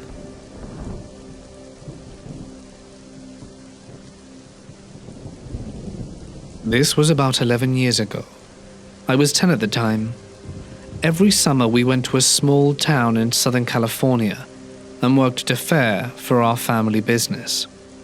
And every year, we booked the same rental house for a month. This year someone got to it first, and we were left without a place to stay. In comes Vicky, the woman who lived in the house across the street from our usual rental home. She was taking a trip to Los Angeles and asked us to house sit for her. It all worked out perfectly. That is until she told us that her house was haunted, like really haunted, like it would almost never be quiet kind of haunted. Her house was built over a Native American burial ground, an ancient one. I had to Google this at the time to verify it, and to my surprise it was true. I bet someone reading this can find it with the amount of information I've provided too. This house had stained glass windows, was 2 stories, and the floors were hard wood. And it was just in general a glorious old house. Now, a lot of things happened during that month. Say, orbs, footsteps, unclear reflections behind me in the mirror. But I'll tell you one that still brings back a rapid heartbeat and sweaty palms when I tell it. Ever since we got to the house, my mum had been violently ill. She was vomiting and had been basically stuck in the bathroom for the first 5 days we were there. Now, I said before that we had gone there every year. Across the street was a friend who we would see each year. Her name was Phoebe, and she had a little brother called Jacob, who was the same age as my little brother. Phoebe and I decided to make sick soup for my mother, who was laying in the bathroom down the hall from the kitchen. We made the soup for about 20 minutes while our little brothers were on the couch watching TV. I distinctly remember the happy, bright vibe of the kitchen at that moment. Phoebe and my laughs were filling the house as we were cleaning up dishes from the soup making. This all promptly stopped when a loud bang erupted on the window across the kitchen. It was dark out and we couldn't see anything out there, but it was the indistinguishable sound of 2 hands banging on the window. Before we had to even wonder what or who made that sound, all the lights went out. Phoebe and I exchanged a wide-eyed glance at each other, only able to see anything from the light of the TV our brothers were watching. We immediately jumped onto the couch, as to protect our little brothers from whatever was happening to us. We put a blanket on both their heads and turned off the TV. We sat there in the dark, listening, trembling, frozen. After about 3 minutes, I decided to be brave and tried to turn on the lights. When I got to their spot on the wall, I saw that the lights had been flipped off. No power outage. They were flipped, right in front of us. Phoebe turned to me and said she thought it would be a good idea for her and Jacob to go home. I don't know why I didn't go with them, across the street, but I didn't. Now, of course, I was too scared to go to sleep. My best course of action was that I could turn on the TV, play Temple Run on my tablet, and stay up the whole night being completely distracted. After the first hour and a half of this plan, I began to hear pots and pans clinking in the kitchen across from me, or no one was there. After that, a series of footsteps in what sounded like heavy dense boots added to the kitchen clanking and began walking towards me. My plan was to be distracted and not acknowledge anything. So this is what I did. When the footsteps got to me, they turned and walked in circles around the coffee table I was beside for the rest of the night. At around 1 a.m. I began to hear voices, many voices coming from the common room to my right. I couldn't make it out, but I also heard the essence, the only way I can describe it, of very old music, the kind you would hear at a ballroom party or something. Through all the muffled noise in the common room, I could only distinguish one voice, and something I caught her talking about was, "That girl playing with the box over there." That sent shivers down my spine, because it was me. I was the girl on the box, and my tablet was the box. The voices, the music, the heavy footsteps, and the kitchen pots clanged and continued to do so through the night, and only ceased once the morning light filled the house with colors through the stained glass windows. My mum did get better after that night, but we did have to stay there another 3 weeks, although nothing as severe happened for the rest of our stay. Vicky decided to move and use their house as a rental, and last I heard, it's listed on Airbnb. Over 10 years ago, my boyfriend and I were driving around in the country, over an hour from our house. We were just driving for the hell of it, but we were also half-heartedly looking for this little waterfall we'd heard about in the area. So we left the main highway and took this side road which wound up and down a big hill, and eventually we found ourselves down in a little hollow, which slowly opened up into a big valley. Everything seemed normal until we passed these stone gateposts, which then led us to this crazy little split road which had an avenue of carefully planted trees running down the median. We were seriously out in the middle of nowhere, and there was no reason that we could fathom for this fancy road out here to exist. We passed a few big abandoned buildings and grand steps which led to empty concrete foundations. But other than that, there were just a few scattered regular lived-in homes. After finding the waterfall's location, we turned around and headed back home the way we came, and finally saw a historical marker.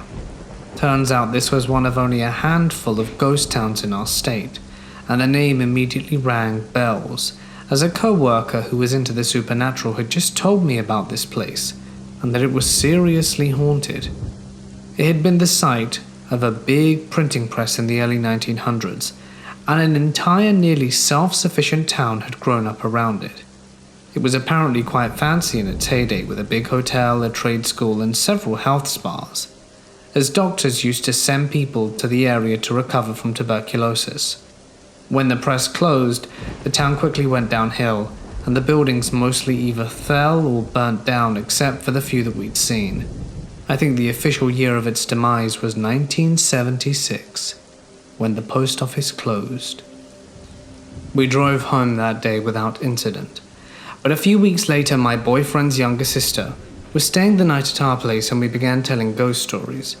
The two of us looked at each other like, "You thinking what I'm thinking?" and asked if she wanted to see a ghost town right now. She was game, and we hopped in the car a little after 1 a.m. and drove to this place. We were all excited and found ourselves going down that hill into the valley in no time.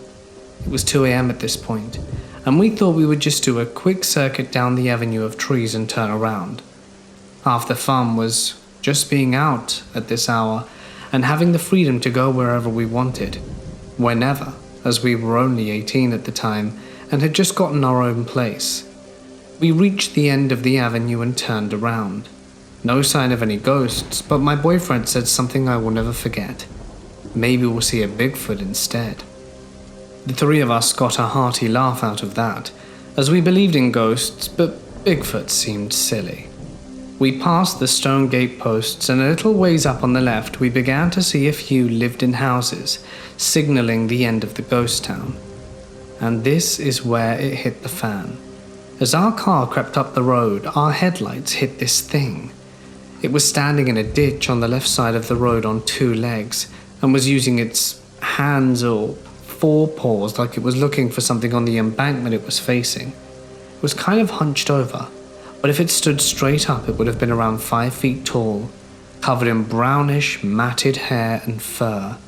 The body just looked like a big, shapeless mass of hair with arms and legs that seemed relatively skinny compared to the body. And when it turned its head to stare at us, we realized it didn't have a muzzle, but instead a flat face like an ape. Even with our bright lights on, we couldn't see a mouth or nose, just the eyes. And they were the cliché glowing red eyes like 2 pinpricks in this awful, featureless face. It wasn't simple eye shine from our headlights. It was like they glowed from their own accord. We saw the damn thing and simultaneously yelled and asked if it was a bear. We were all very confused. All the while it just stood there staring. It wasn't scared and didn't move a muscle other than straighten up and turn its head to look at us when our lights first hit it. All these thoughts were racing through our heads, and we all sensed that something was very off about this encounter. Honestly, we were all afraid of it. It didn't give off a warm nor fuzzy feeling, and I wanted to get the hell out of that valley ASAP. We had slowed the car down to a crawl to get a good look at it, but when our brains tried to process it and came up with unidentified, we stepped on it and flew out of there. On the way we passed a huge number of deer on the road, and I swear I felt like they were aware of this thing and may have just been running from it or avoiding it. I remember feeling worried for them, having to share the woods with this being. And at that point, just before topping the hill, a huge white owl swooped out of the trees and flew over our car. We all took that as a sign that we were safe, and out of this thing's dominion. To this day I've never seen another white owl. The whole way home we were stunned, and were trying our best to debunk this encounter and identify the creature as a regular animal. When we got back to the house, I pulled out this book I have on animals in our parts of the world, and it listed the color of their eyes when they shone into. The only animal that has a red eye shine is a night heron, and that thing sure as hell wasn't a bird. The next day, I even called the Historical Society of the nearest actual town and asked about the ghost town. The woman literally says, it has a golf course. Why wouldn't she tell me anything about this place? It did indeed have a history worth mentioning, and she knew that I was asking about it because she pointed out the golf course, which is just a few miles down the road. I later found out that, like most others, this abandoned town had attracted vandals and morons who had done all sorts of damage in the past, but most people looking to piss around and tear things up don't call historical societies beforehand, so that quite didn't explain her reluctance to tell me anything. After the encounter, we of course told our friends and family, hoping that someone would say, "Oh, it's just probably a blah blah blah," and identify it for us, but no one ever could. The only thing this did was convince some of our friends to go investigate for themselves, and they would come back telling wild stories of being chased off by military people. I don't know what happened to our friends, but part of me thinks they were being stupid lurking around the buildings, and had to be scared off like the idiot young'uns there were, especially considering all the vandalism which has occurred within the ghost town itself. But the odd thing is that I've read local forums about the ghost towns, and many people do indeed believe that there is some weird military business going on there. Maybe they're using it as a covert training facility, I don't know. This is just one of those places which becomes weirder and weirder the more you investigate.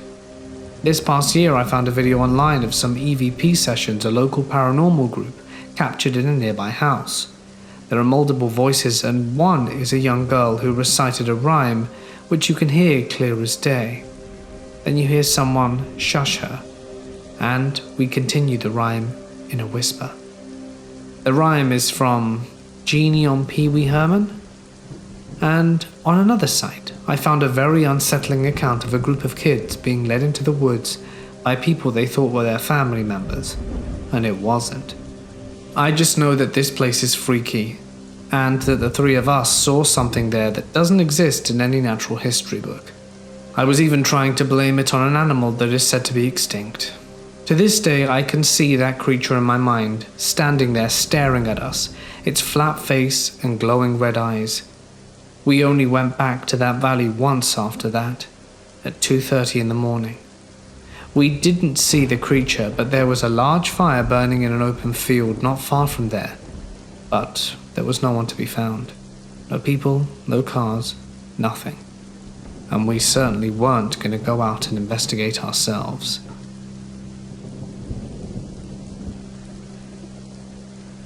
Let me take you back to the summer of 2016. I was 15 when all of the weird clown stuff was happening. Me and my little sister and my mother went on a road trip to see my grandparents. Now at this point we were on our way back home, and we were in Georgia. We stopped at a gas station around 6 a.m, and it was still very dim outside.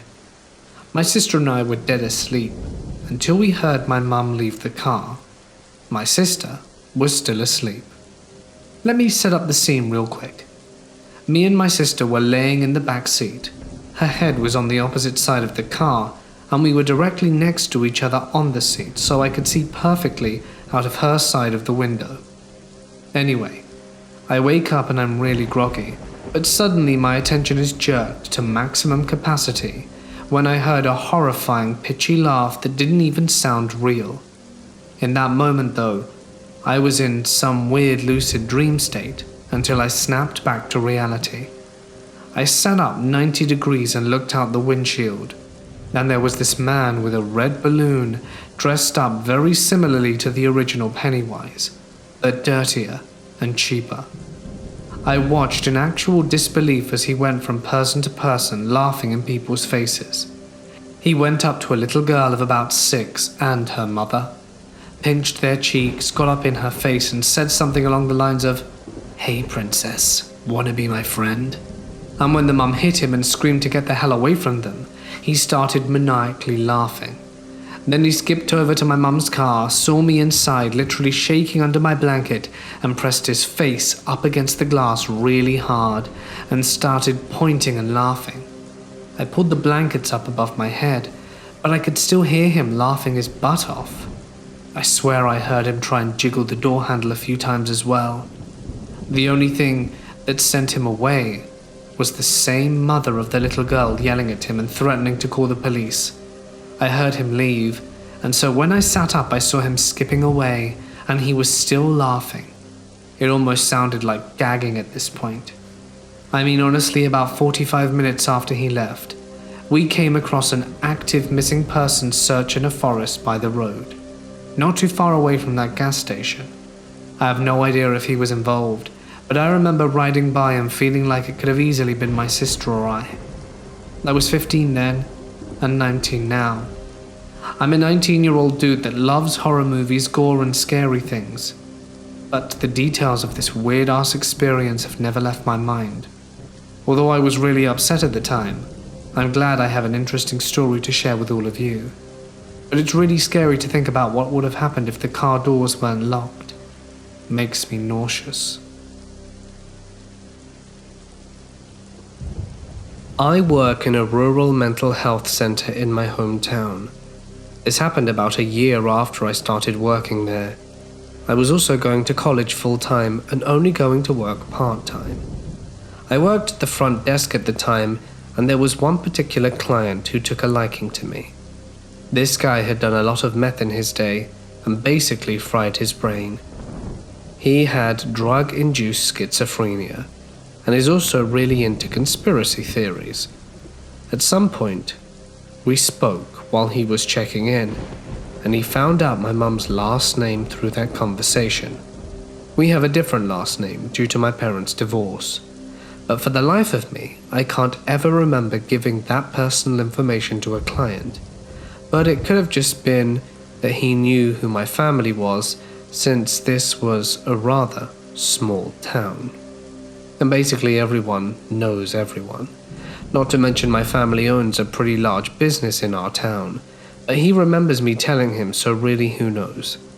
About a month or two after, he started calling, 2 or 3 times a day, for me. Keep in mind I'm not a clinician. I don't have any one client to talk to, so it's weird for a client to ask for me.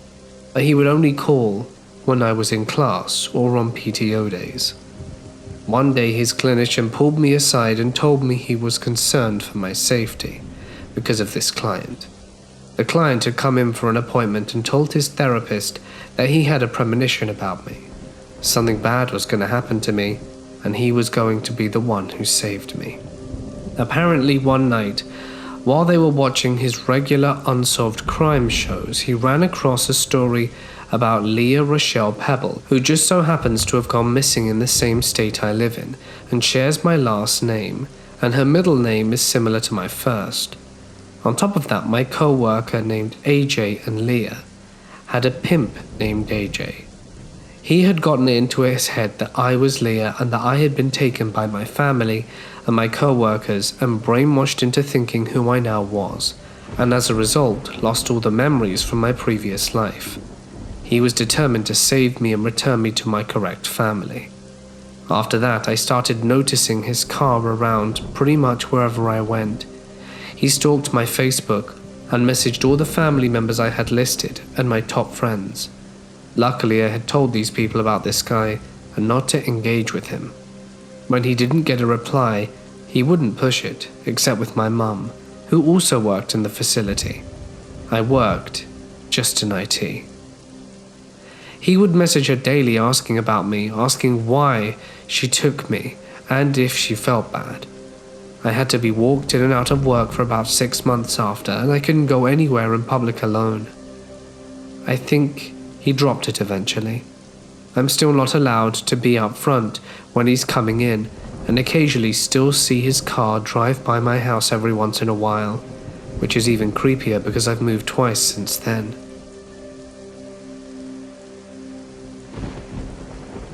I work as a golf course maintenance crew member.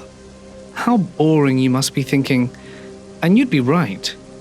There is one hole on our course though, that has a haunted house on it. Let me explain. This house sits up at the beginning of the hole, and it's been abandoned since July of last year. One morning my boss came into work to see that the entire street in front of the house was blocked off by police and federal agents. It took a long time to get to the story, but here it is. I lived and worked in a city that had many military bases, Navy and Army mostly. A couple with 4 children bought the house in question. He was a naval officer who was set to retire in a few years and wanted to stay in the area after retirement. The place itself was pretty dark looking.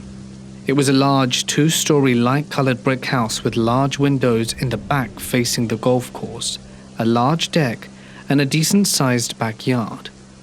They lived in the house for about a year when one of the kids calls 911 to say something had happened to their father. Well, as it turned out, the mother had bludgeoned the father to death with a metal pipe. He had been struck 38 times in the head and upper torso. Those federal agents I mentioned earlier, they were from the Naval Criminal Investigation Service. Yes, that NCIS.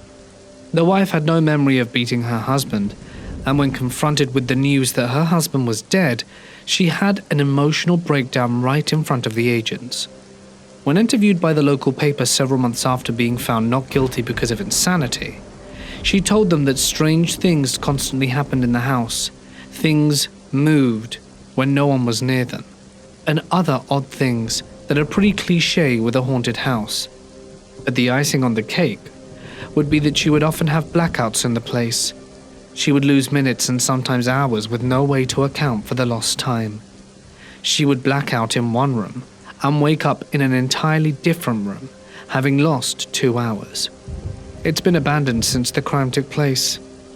Now that you know about the home and what happened in it, on to my story. We work very early in the morning in the summer. Usually arrive at 5 with sunrise happening at about 7. Very early. One morning my duties took me near the house before the sun came up. This was after the crime took place and the house was empty for over 2 months. I was doing my thing when suddenly I needed to pee.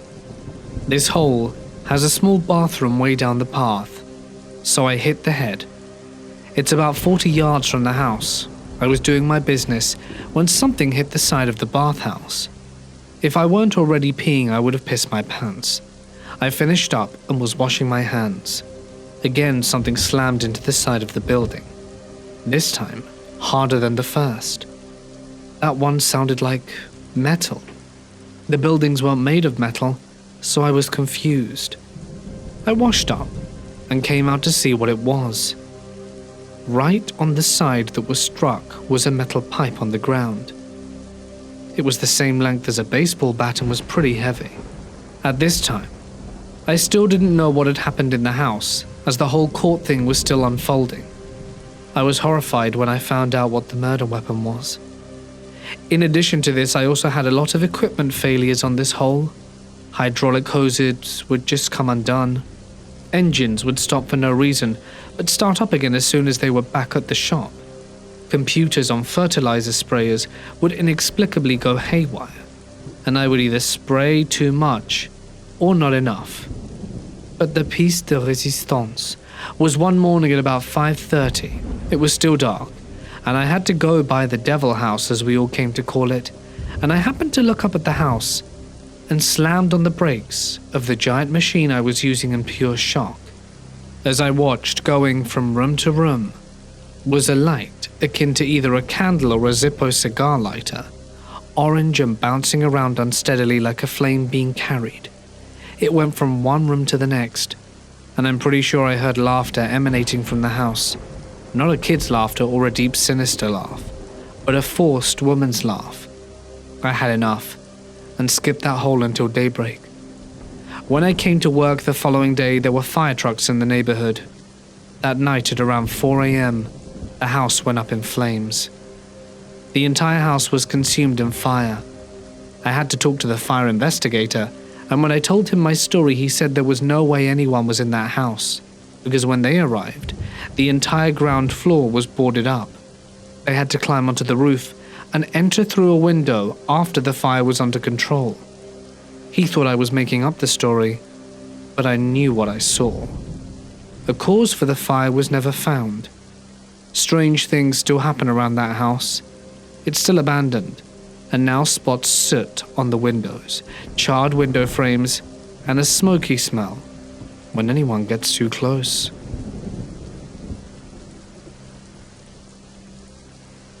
Between June 2010 and July 2011, I attended the Cascade Job Corps program in Cedro Woolley, in a rather quaint albeit weird mountain town which bled into the neighbouring Burlington and Mount Vernon.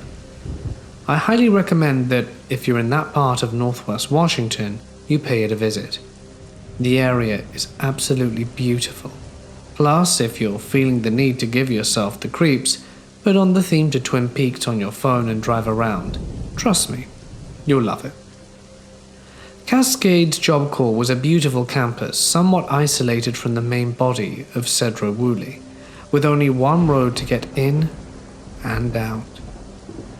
The overall area has a sense of being an island surrounded by dense woodland. As you enter, you see to your left, after a short narrow drive, an abandoned 3-story building covered in creeping vines and other parasitic plants common to the area. To the right, you see the lush green yards dotted with massive trees of varied species and behind them you see the first of the 4 dorms. By this time I feel I must make it known that the property, as far as I was able to determine, had been a campus for the Job Corps program for less than 20 years at that point. According to the information I gleaned from back when I was a student, the campus had been built as an asylum for the mentally disturbed. The oldest buildings still standing when I was in attendance were originally where the patients were kept, which was made somewhat obvious when you consider the common areas were built with thick observation windows to look in, and all the windows on site were heavily reinforced. Given that this campus has once been a lunatic asylum, naturally many stories and legends cropped up, often being told to the new input groups of fresh students by people who had been there a while. Of those stories, the 2 most common that we were told related to a little girl wearing a red dress said to haunt the halls of 2 of the dorms, and the other one of an angry Native American spirit that stalks the property at night. Additionally, you have stories of students hosting seances, using Ouija boards and summoning nefarious spirits and all other common spooky events that one would expect from an old asylum. What I can say with certainty is that there was something about campus that was supernatural. Myself being a cultist, I've learnt over the years that certain places house a wide variety of very palpable energy, an energy that has a habit of attracting spirits, elemental entities, and negative forces. Why this is, especially for that campus, I can only speculate. My own theory is that because the campus houses several hundred students ranging from ages 16 to 24, many of which come from rather turbulent backgrounds, too long to list here, whose own energies and psychological traumas imprint on the land. This is only amplified when you also consider that many years prior to the school, the area had been home to untold amount of people suffering from insanity, and likely had been subjected to a cornucopia of terrible procedures indicative to the time. Regardless, my years spent on campus had seen me encounter some unusual instances of the paranormal. The first of which happened 1 month after entering the program. I was sitting with my then girlfriend and our mutual friend on a bench which was located outside an old church, which sat behind my dorm and was connected to the cafeteria and one of the storage areas. As we were talking, we heard from the nearby church, which was surrounded by unkept hedges and bush, a very loud and low growl. For the record, all of us were worried a wild animal had wandered onto campus. It had happened before, and signs all over warned students of the possibility of bears and cougars, wild dogs, coyotes, and even porcupines. And it stood to reason that in that moment we were about to come face to face with a predatory animal. As we jumped up, we slowly began to back away. My girlfriend and friend behind me pulled at me, though I kept trying to tell them not to run but move slow in case it was an animal, and I was just about to tell both of them to remain calm when I suddenly felt a hard, forceful push on my chest, which staggered me back a few feet and almost knocked all 3 of us to the ground. Naturally, I was stunned. Nothing was in front of us, just open air, and yet it had felt as if 2 large hands had pressed against my chest and pushed me back with full force. And as I stood my ground trying to figure out what the hell had happened, I had been pulled away and forced into a run with my friends. Later that night I would find on my chest where I was pushed 2 large red marks that looked and felt like sunburns. The second incident that happened to me was several months and 2 girlfriends later, around Christmas time. Normally the campus is nearly vacated since most of the students go home for the holiday break.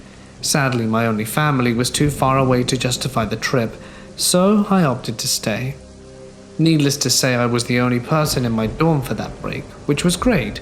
I basically had full reign over the common area. I could watch anything on TV, get first pick of the good snacks, and it was great. Plus, the additional privacy was always a bonus. Halfway through my break, I decided after lunch to take a hot shower and make my way into the stalls. I kicked on the water, let it run so that it could get hot, and jumped in. As I was standing under it, I felt a cold breeze on my feet, which was unusual since there were no windows in the showers. The whole dorm was heated constantly throughout. However, in that instance, I didn't think much of it. The very clear and loud sound of a child's giggle, on the other hand, I did think much of. So here I was standing naked, covered in soap, alone in a dormitory, and I hear what sounds like a small child's giggle right behind the shower curtain, which prompted me to spin on my heel, throw it open and find nothing, save for a very cold blast of air.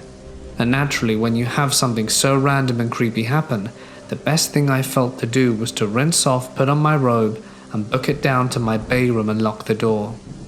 Now, had this happened when there were other people on site, I would have thought it was a prank, which was very common.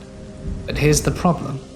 In my dorm I was alone, save for the RA who was downstairs, who was also a non-nonsense dude. I thought maybe it came from downstairs since the vents did connect, but again no one was there. I even later went back with the stepladder and looked into the vent to see if someone put some kind of speaker or something in there to mess with me. There was not a thing to be found.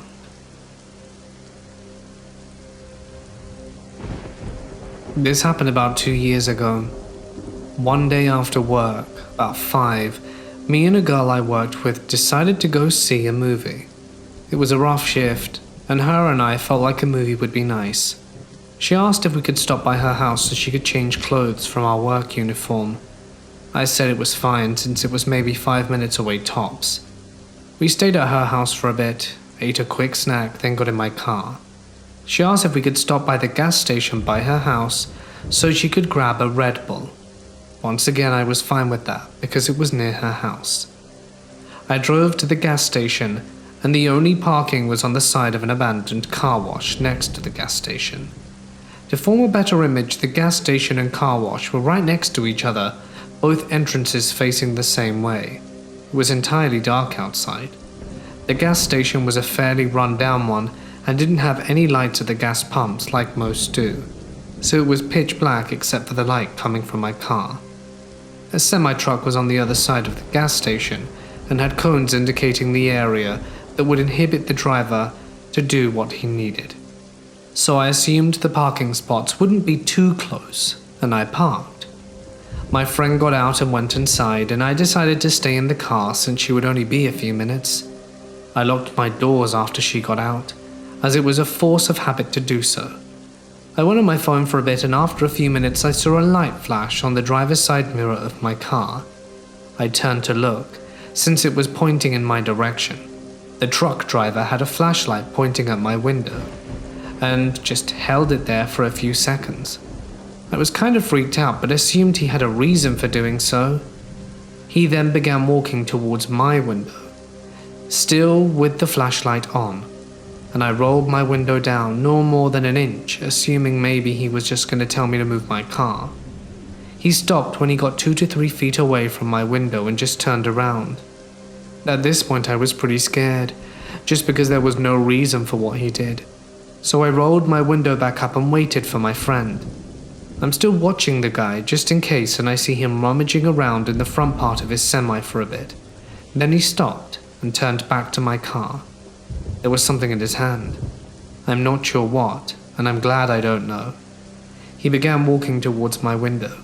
He was saying something, and it was in a rather loud volume, but inaudible.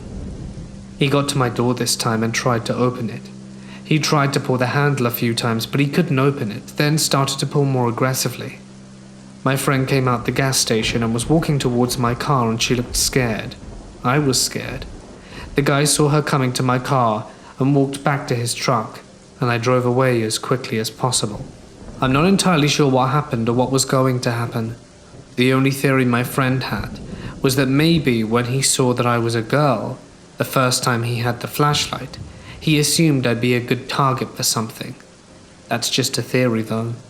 I'm glad I won't ever have to find out what he was doing. My dad died in 2016. I was able to spend a lot of time with him before he went, and my brother and I set him up in an amazing care facility in Australia, where he was for a few months before he went. The place had a small cafe with a barista, and I would frequently go and grab us a coffee. Dad couldn't walk anymore, and I was having a hard time getting him to a wheelchair to take him out of the room and outside. He also wasn't eating much or interested in much of anything. This was all pretty normal for someone who's dying. I knew he was, and I knew he'd go pretty soon, but nobody else seemed to think so for some reason. Anywho, I asked Dad if he'd like a latte, and for the first time in a few days he said yes. I was excited he was interested. So I headed over to the cafe, got us both a coffee and headed right back. I walked into the room and said, "I've got your coffee, Dad." I noticed Dad was staring into the far corner of the room. He looked from the corner of the room to me, and when I walked in, then after I spoke, he looked back to the corner and back at me and said, "What about Mum?" My mum died in 2008. Now, since I've seen ghosts and a bunch of weird experiences, I'm all aboard on this train, and without missing a beat, I look at the corner at him and say, "I can go get a coffee for Mum as well, no worries." And Dad looked from me to the corner, back at me, the reality clearly dawning on him. Then he quickly shook his head. While my dad did have some confusion when he first came to this place, he settled down pretty quick. He didn't see anything else after he mentioned that, and was lucid right up until the end. I'd like to think that my mum did come to see him off.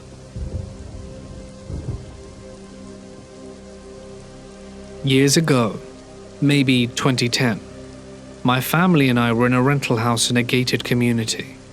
Because we had just left our previous house and my family was growing from 4 to 6 members. Understandably, we needed a house more accommodating to our growing family. And we wouldn't have any pets for about 2 more years. So no cats, dogs or birds were living with us in the rental. While we were there in the rental home for about a year, there were some unexplained experiences in the house. Some are easy to explain, but there are a few that we just couldn't shrug off. Let me try describing the rental as best I can. It was a 1-level home, no basement or much of an attic, like most houses are in Arizona. The house was very large and the layout was simple. When you enter the house, to the left are the bedrooms.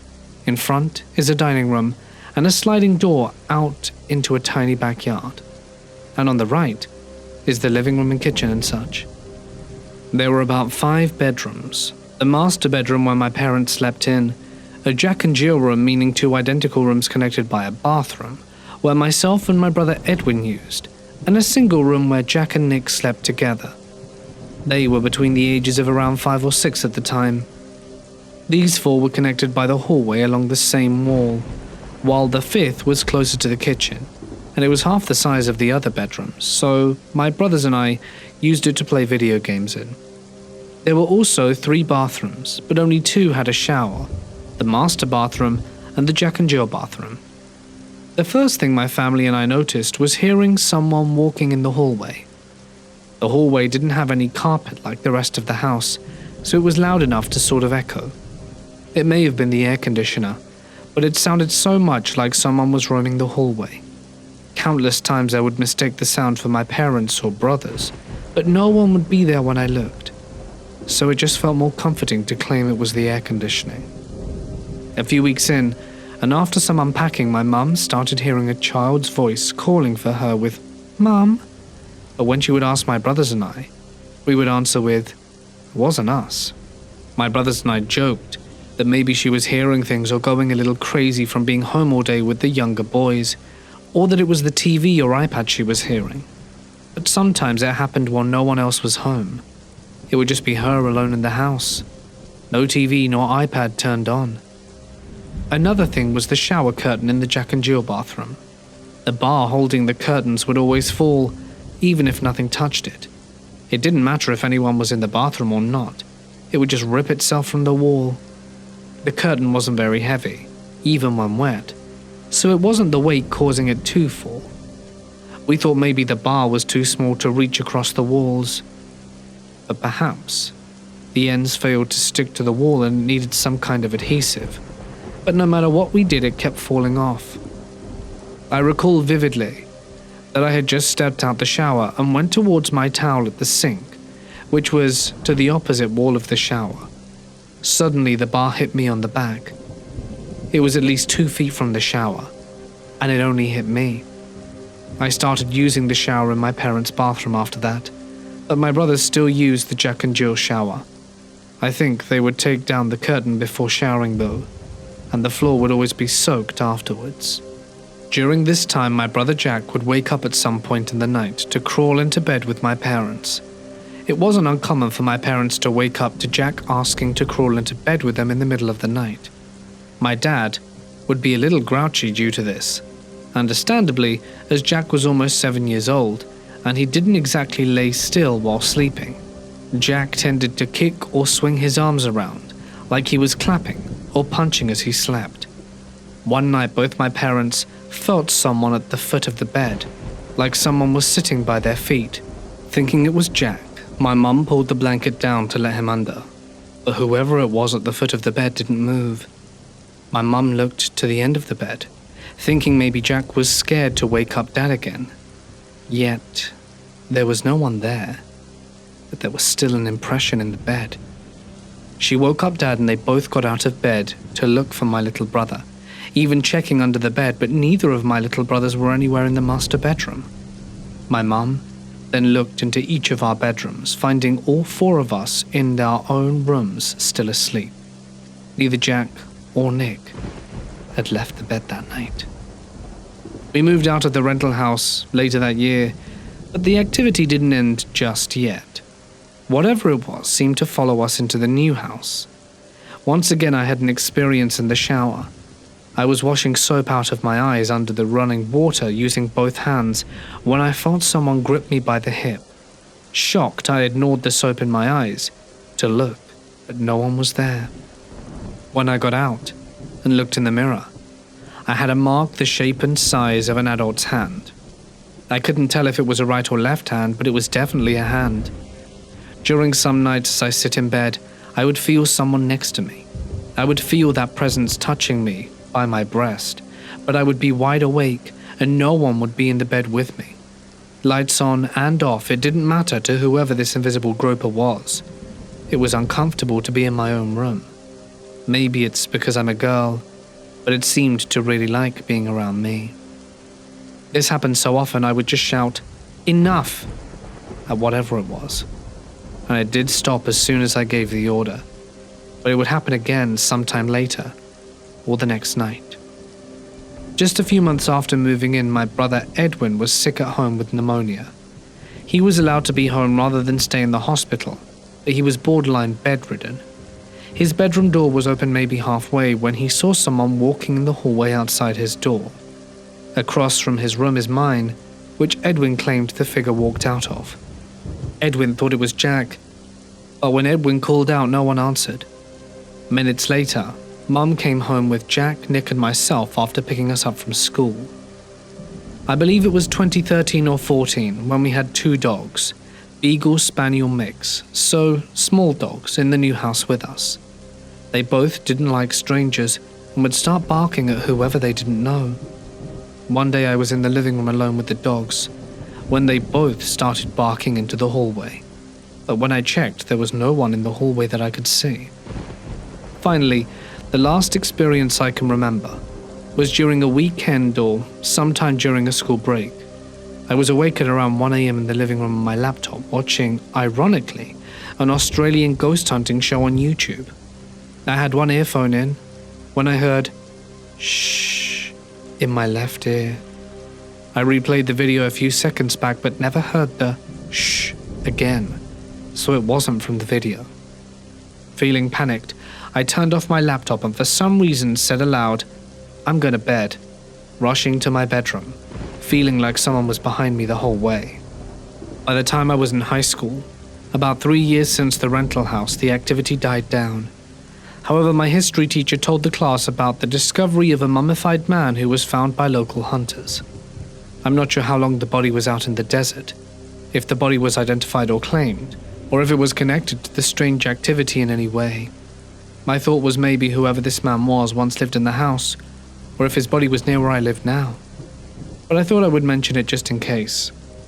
Nowadays, we haven't had any unnatural experiences, so I believe whatever it was returned to the rental house, or it left because my family and I became born-again Christians and didn't want to be around us anymore.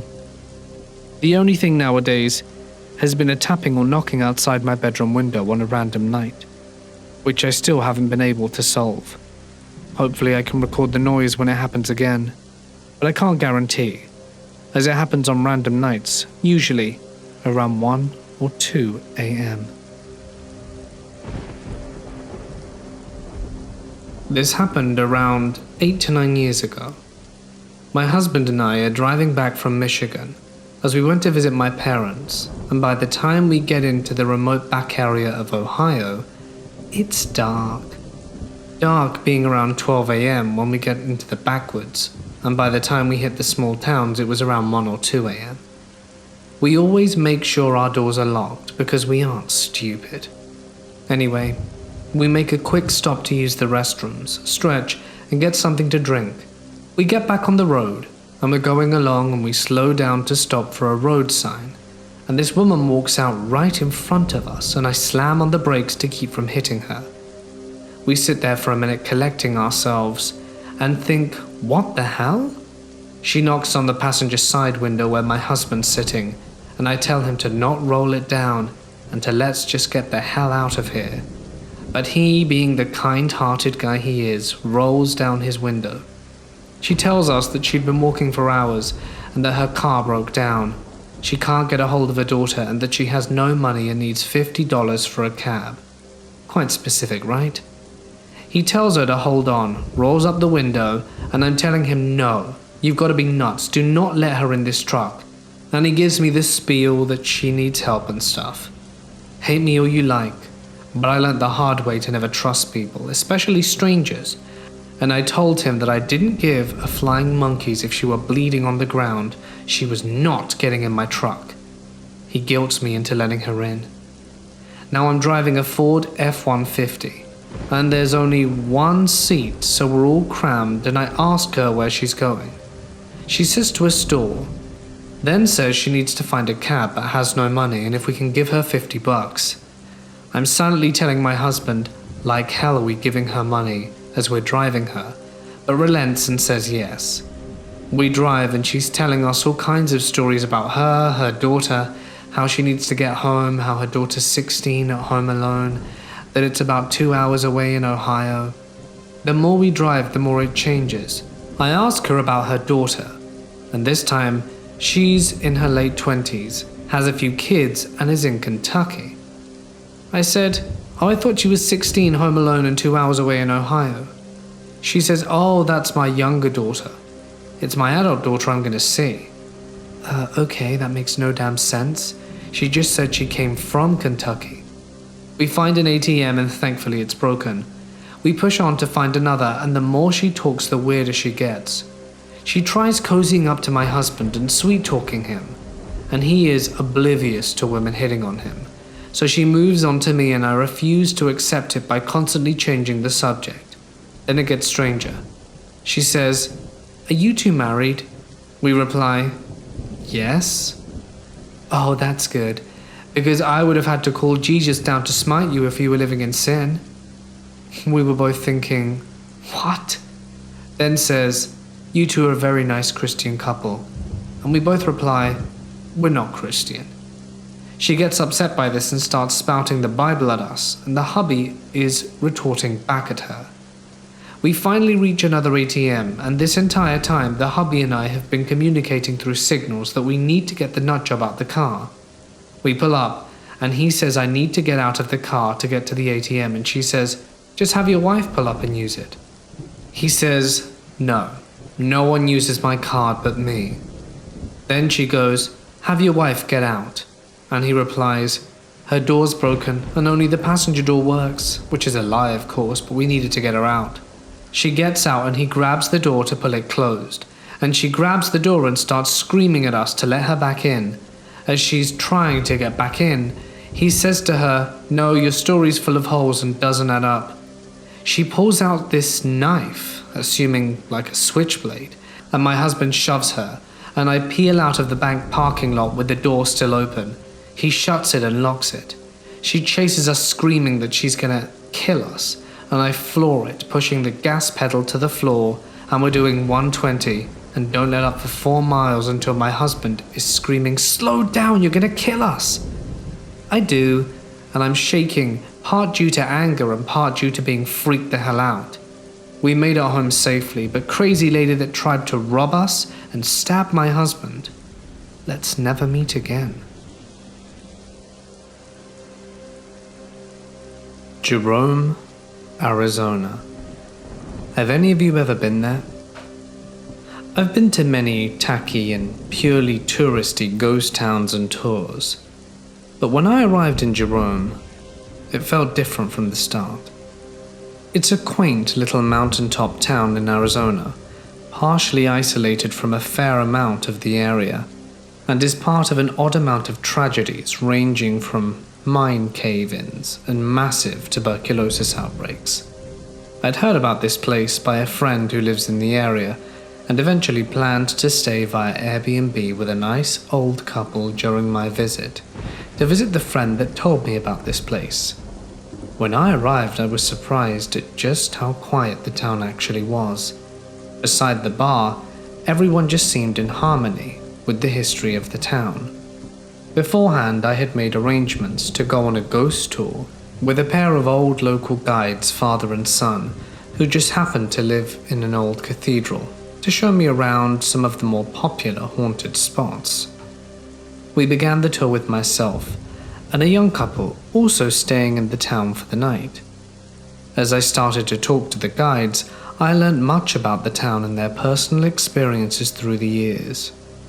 Stories told to me of homeless men who had been dead for decades, and nuns who pushed the older men of the guides down a set of stairs when he first moved into the church. We visited the usual spots: old mines, abandoned hospitals turned into stores, and finally, an old coffee shop that used to be a very popular bar and eventually speakeasy. This was the place that changed my view on the paranormal. As we walked in, I immediately felt different.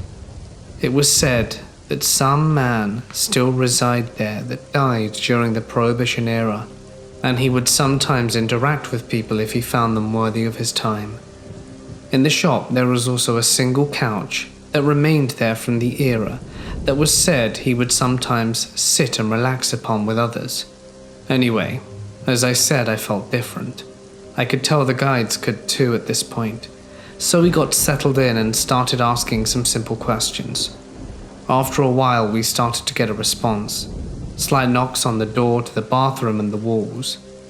We all thought it may have been a coincidence or just a hoax pulled by the guides that we were going, and knows we could be getting louder.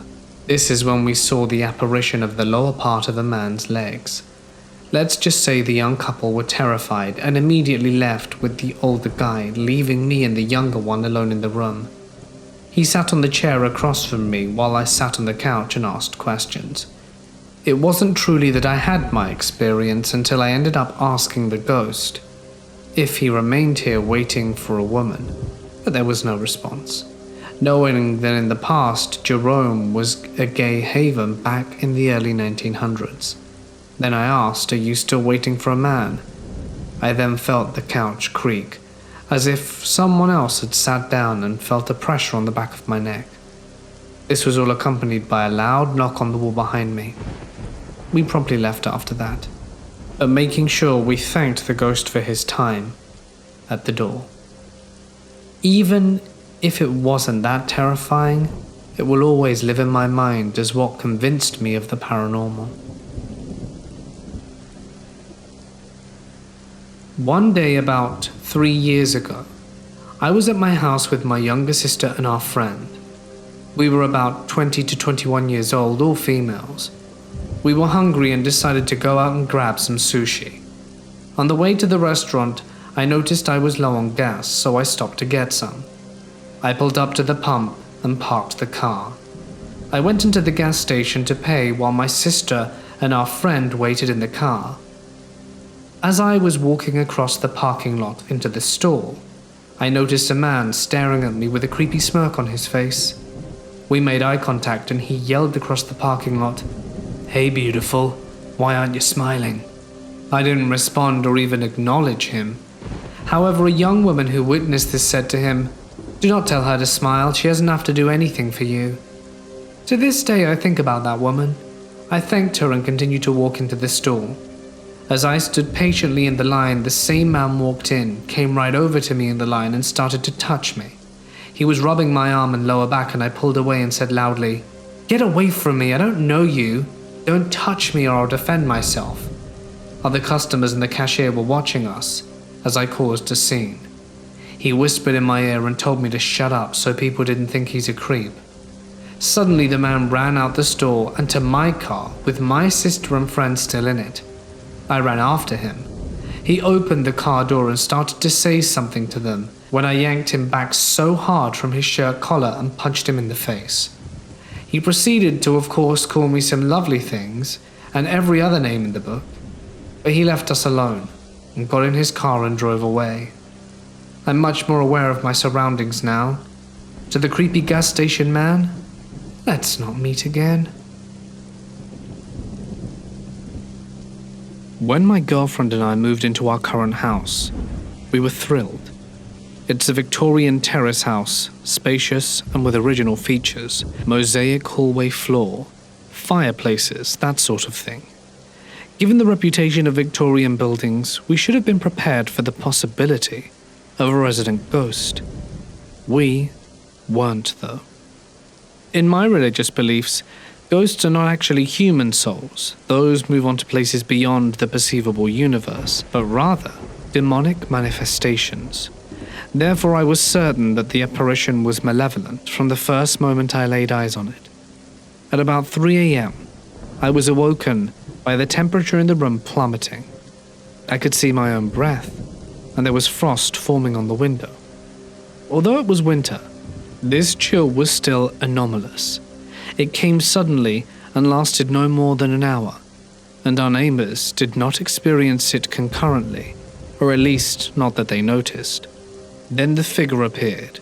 It seemed to form out of the moonlight, seeping through the frosty window and quickly became denser, though remained see-through. It walked or arguably floated, parallel to the bed, and phased through the door to the landing. I say arguably floated because although it moved as in taking steps, its legs were increasingly wispy towards the floor. I turned to my girlfriend to see if she may have seen it too.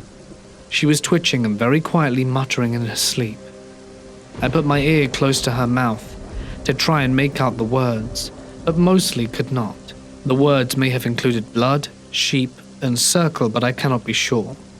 It may have been my brain creating a false pattern out of chaotic information. The temperature began to pick up again, and with it, my courage increased. I slipped out of bed to see if there were any signs of the entity out in the landing. When I opened the door, it was standing right there looking at me. I shouted, and the entity flew at me, dissipated, and seemed to pass right through me. A most uncomfortable feeling. My shout had jolted my girlfriend awake, and she saw me fall back onto the floor. I don't remember falling. I may have passed out briefly, and I came back around as my girlfriend was trying to pull me over to the bed.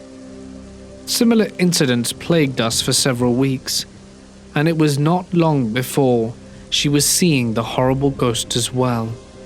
There were also smells of smoke from the unlit fireplaces, quiet bell sounds from indiscernible directions, and even a possible tearing of some wallpaper, though there is a slim chance that a neighbor's cat may be responsible for that one.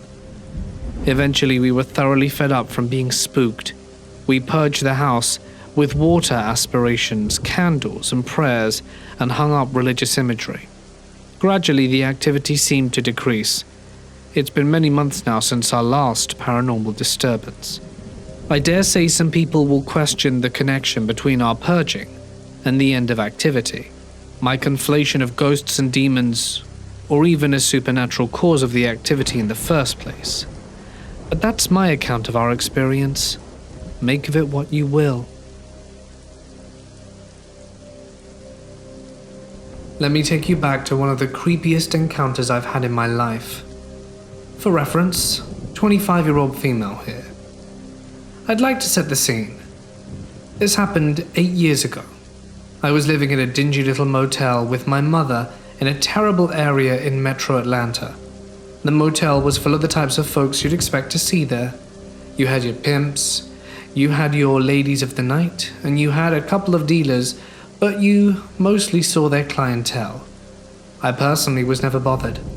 It was what it was, and 17-year-old me liked to think of myself as a mini gangster, despite being a whopping 5'3" and 110 pounds, but I wasn't worried. So here I am hanging out at the motel with my boyfriend one lovely dark winter night. We were both antsy and bored out our minds, so decided to take a walk on the gas station across the street for some cigarrillos. Sure, it's late, but the gas station is only across the street. What can happen between here and there? I forgot to mention previously that directly in front of the right half of the hotel is a Waffle House. Like, you pretty much pull into Waffle House and drive past it just a tad to end up at the motel parking lot. I only mention it because the location matters a little. Anyway, so we set off. The boyfriend and I are arguing, so we barely even noticed when this woman popped out from behind the Waffle House building. But when we did notice, we instantly went silent. This large woman was stomping towards us. I don't mean large like overweight. I mean large as in everything. She was way taller than me and had at least half a foot on my boyfriend, who sat at 5'7". And sure, she was overweight too. I only mentioned her weight and height to help you understand that she was just a really big lady, which made her quite intimidating. When she approached us, her face twisted in a way that looked both angry and confused, and I wasn't feeling very G anymore.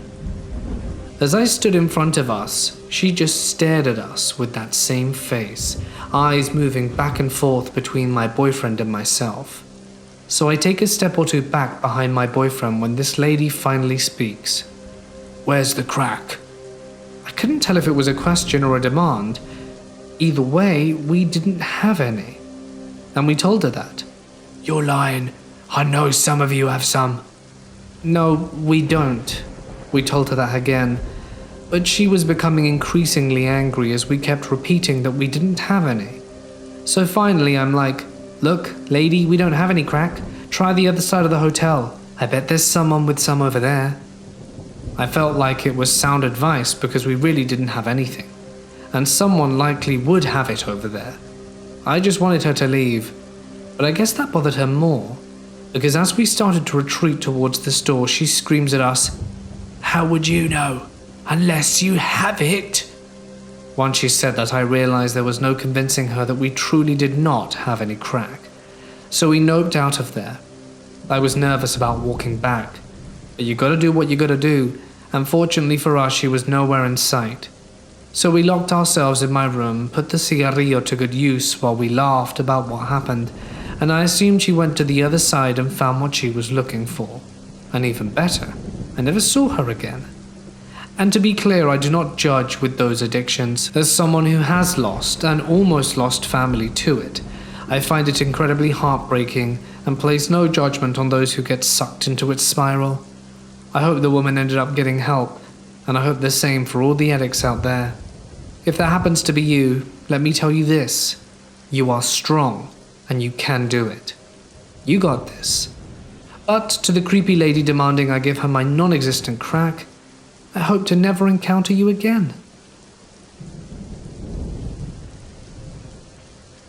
I'd like to preface this by saying that not all mental health professionals are terrible people. Good doctors and good medication saved my life. I didn't grow up in the US. So if you see something in this story that makes you go, "That's not how this works," keep in mind that in other countries, there might be different laws. I was a troubled kid. I'm kind of a troubled person in general, but when I was in my early teens, specifically in this story 14, I was cutting, suicidal, and refusing to go to school. So I was put on a waiting list for a children's mental hospital. I know now for a fact that I was on the waiting list for close to half a year, and that should have been the first warning sign. At that time, I enjoyed being on sick leave from school, which basically meant I got to play The Sims until 6 in the morning for 5 months straight. But when I had to pack my stuff and actually go to the hospital, I, of course, didn't really want to go. I didn't want to get help, don't get me wrong, but the idea of being away from home for 6 weeks, which is the standard time they take to analyze you and watch you and give you a diagnosis, after which you can choose to pursue treatment, scares me. I arrived at the hospital in tears, my mum carrying my suitcase for me. The nurses noticed that obviously I didn't want to stay. "Are you here of your own free will?" the doctor asked me. I shook my head. They just shrugged it off, saying that they could get a judicial decision forcing me to stay here. I never got to talk to a judge. I never got to defend or explain myself, and as far as I knew, my parents didn't talk to a judge either. A judge glossed over my medical history and then signed a piece of paper that forced me to stay in the hellhole for the whole 6 weeks. The contents of my suitcase were searched, and I remember feeling like I had just arrived in prison. The first terrifying thing happened on my first night. As a cutter, my arms were in horrific shape. When my wounds healed, they'd itch. I scratched open some of my old scabs, and when I went to the nurse to ask for a bandage, everyone went nuts. In their eyes, I had purposely self-harmed, which they couldn't prove, but okay. So what do you do when a 14-year-old mental patient harms herself? Talk to her? Try to help? Nah, you take away all her jewelry, a necklace from my mom, a bracelet from my ex-girlfriend who, at the time, I still had very strong feelings for, and sent her off out of her room for 24 hours. The timeout room was a small room with a big window that could just barely fit a bed. If I had to use the bathroom, I had to ask a nurse to accompany me. And no joke, at one point I was in the bathroom with a nurse standing guard in front of the door. She asked if I was doing okay, and I sarcastically responded with, "No, I'm cutting myself with toilet paper." She goes, "Really?" and rips open the door. All of my clothes, including my underwear and my PJs, were taken from my room and kept in the front office for the time I stayed in the timeout room. So whenever I needed clothes, I had to go up to the front office and ask for them. But apart from having to ask for clothes and bathroom trips, I was left completely alone in that room, and no one ever came to check on me. Getting out of the timeout room wasn't a lot better. For the first 2 weeks, I had horrible stomach problems. I would get up multiple times a night to use the bathroom, which, by the way, you didn't have one in your rooms, you had to walk down the hall to the bathrooms, because my stomach kept me up all night.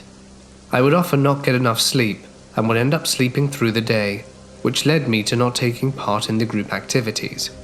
And instead of, I don't know, waking me up, I was scolded, and I quote, "If I was up all night roaming the halls, I'd be tired too. What do you want me to do, just crap in the bed?" And because I didn't partake in group activities, I couldn't earn outside time. Yes, I had to earn going outside. Even just sitting on the front steps with a nurse right next to me had to be earned. For the first 6 weeks, I was effectively locked up, except for school and weekends where I was allowed to go home. It was blatantly obvious that none of the nurses really cared about any of the patients. They weren't even real nurses, they were more like prison guards. One of them straight up looked like a homeless guy. Another sounded like she'd been a 5-pack-a-day smoker her whole life. And I mean, all of them were chain smokers. Every free second, they'd use for smoke breaks, right outside the door too, with the doors open, so that all the other kids who were currently going through nicotine withdrawals could smell the cigarette smoke. I saw a real nurse once a week. She mainly checked for self-harm. One time, I self-harmed at home over the weekend. I told her my pet bunny did it, and she believed me. Within 6 weeks of staying at the mental hospital, I saw a psychiatrist a whopping 2 times. Once for a general introduction, and once for an IQ test. Oh, and did I mention that you were allowed to have a razor in the shower? or the huge bird spider that sat in the corner of one of the showers for the entire time I stayed there, or the cobwebs and silver fish that were everywhere. Anyone who's ever struggled with mental illness probably knows that sentences like, "just pull yourself together," or "get over it," are the least helpful things one could say to a mentally ill person. I've never heard it that much in my entire life. There was one instance where another patient who was deadly afraid of spiders came running out of her room in a borderline panic attack because she had woken up to a spider directly in front of her face. Know what they told her? "Don't be such a baby, it's just a spider." They gave her a broom for her to get rid of the spider herself, which obviously she couldn't do. My roommate and I ended up helping her. Both of us were scared of spiders as well, mind you. But possibly the most outrageous thing that happened on my second to last day. Someone had told the guards that I had smuggled in a razor blade, so they pulled me out of breakfast and searched my body from top to bottom, stripping me naked, with the door to the nurse's room wide open. When they didn't find a razor blade on me, they tore my room apart. They didn't find one in there either, but found one laying in the floor of the hallway. It was still in a wrapper. I wasn't the only patient who cut herself. As a matter of fact, I don't think there was a single female patient who didn't. That blade could have belonged to anyone. They had no proof that it was mine. But of course, it was determined that it was mine, and despite me not having any new cuts on my arms, I was thrown into the timeout for another 24 hours. Literally my last 24 hours. And they paid so little attention to the timeout room that a fellow inmate was able to slip a letter with a razor blade inside under the door so I could take out my frustration on myself. In case any of you were wondering where my parents were in all of this, my mother wanted to get me out of that place as soon as she heard about the timeout room. But since my parents had joint custody, she needed my father to agree to it. My father deserves a let's not meet story on himself, but to make it short, he hadn't spoken to me in over 4 years, but was somehow convinced that I needed help and refused to get me out of there. My final diagnosis from that place? Narcissistic neurosis. I was 14, and to this day I have no idea how they came up with any kind of diagnosis, considering I had seen an actual doctor a total of 2 times. Additionally, this result was delivered to us, my parents and I, by the head doctor of the hospital who I'd never seen in my life during a conclusive meeting on my last day.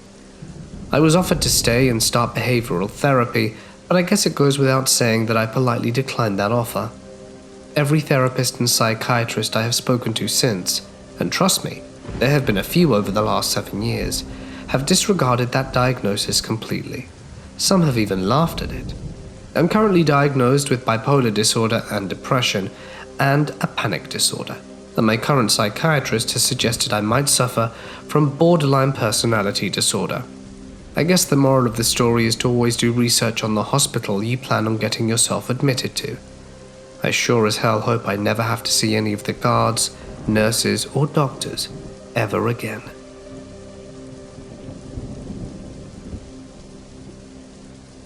Let me take you back 25 years to a deserted highway in the United States. I want to keep as much information as possible anonymous, but will tell you what I can. I worked a job that required me to travel from different states to check various facilities. I can't name what they were specifically. But a job like this does involve a lot of driving.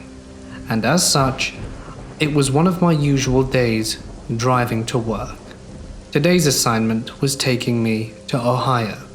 I was about 4 hours away, hadn't really driven this way before, or at least not in a long time, and I was just listening to the radio and chewing on a granola bar, waiting for the next gas station, as I really needed a leak.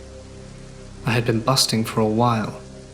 And after a short time did I find a run-down gas station in the middle of nowhere. Great. Just what I needed.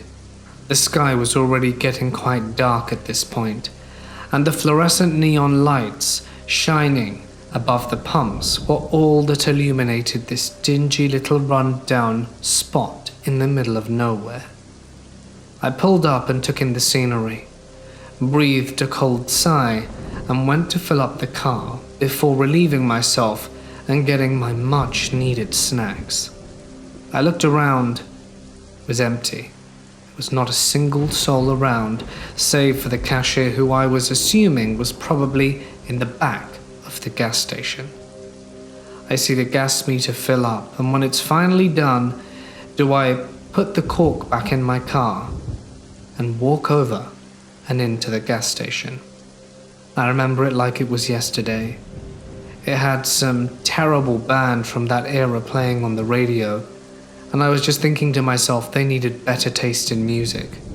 I didn't even look at the cashier first, so intent on finding the bathroom and collecting my snacks.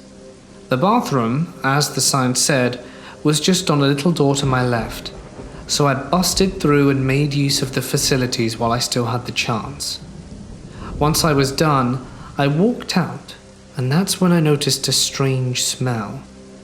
It was a bit weird, I thought. Could it have been a cleaning product that they used? I made my way, grabbed some chips and a few other bits, and my mandatory Hershey's bar. That's when I made my way to the counter.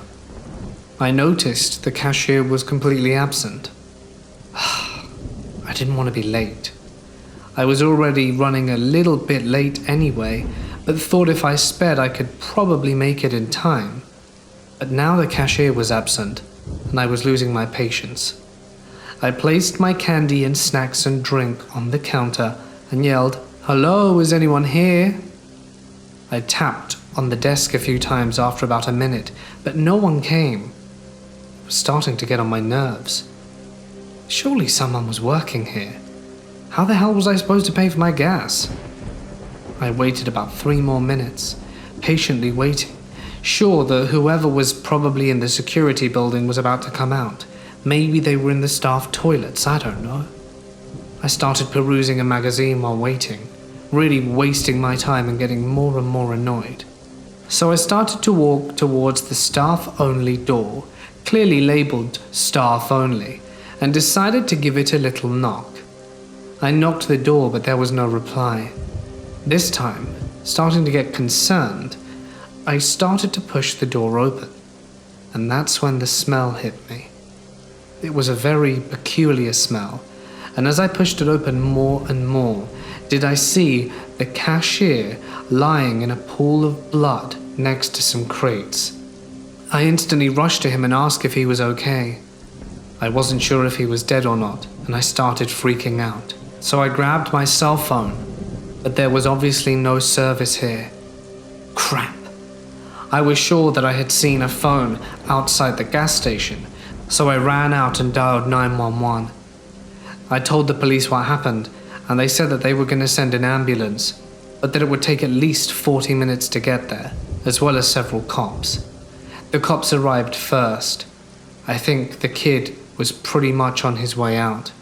I never found out if he made it or not. Either way, that was an interesting excuse for being late for work. I don't think I'll ever forget it. I managed to pay, the manager came in the end, and every time I passed that gas station in the future, I always asked myself if the kid had survived or not, but never had the balls to go in and check or ask. I thought it would be imprudent, let alone the fact that if he had survived, I doubt he'd have worked there anyway. But it always leaves me wondering, what the hell happened there? Maybe a robbery. Guess I'll never know.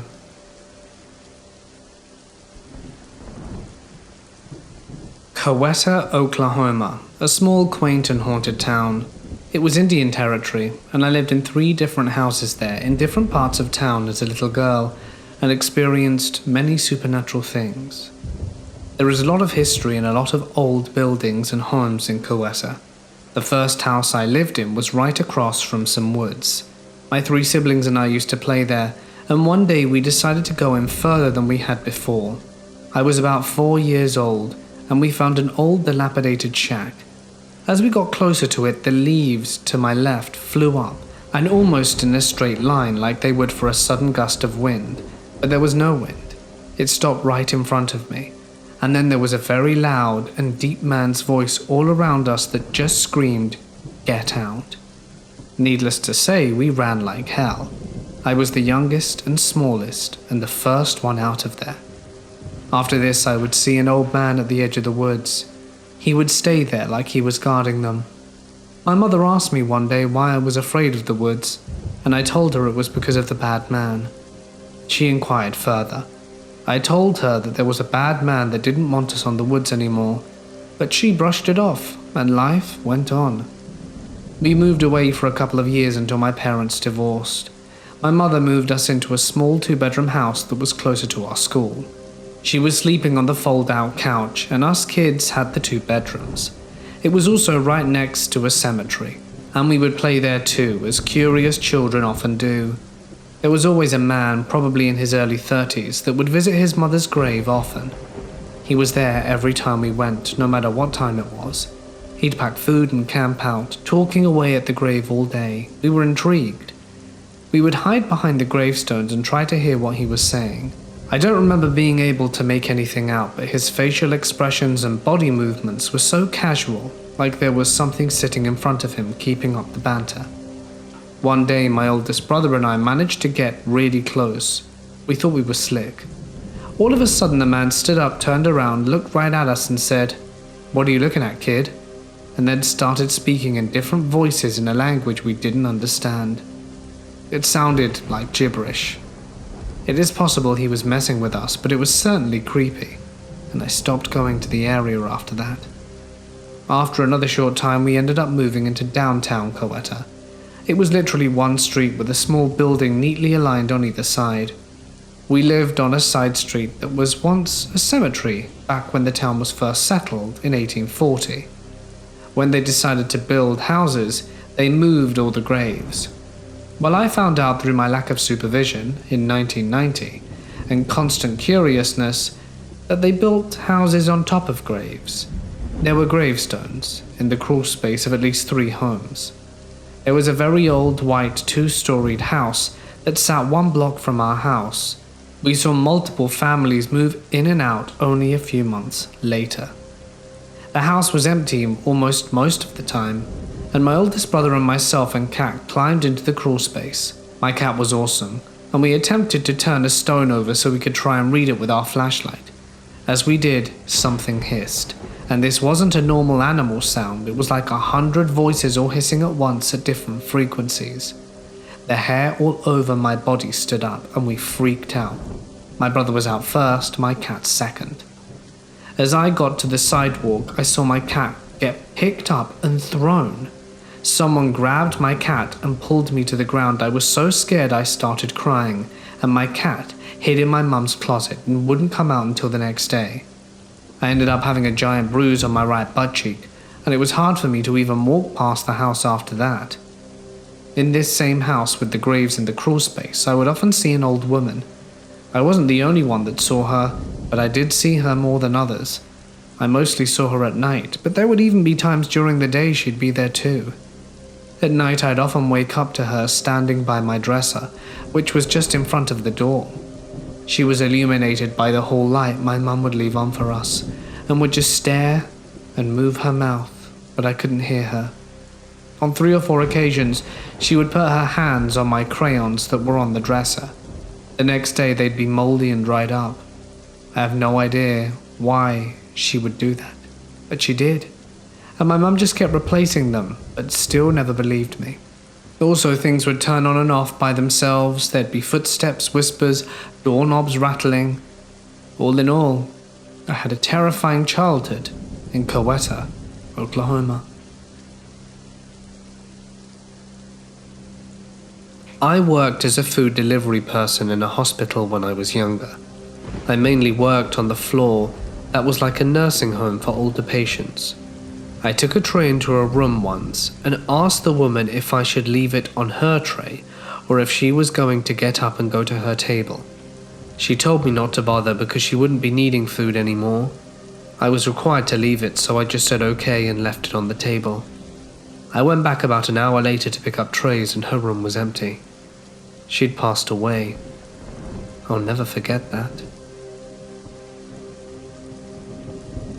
I used to work med-surg.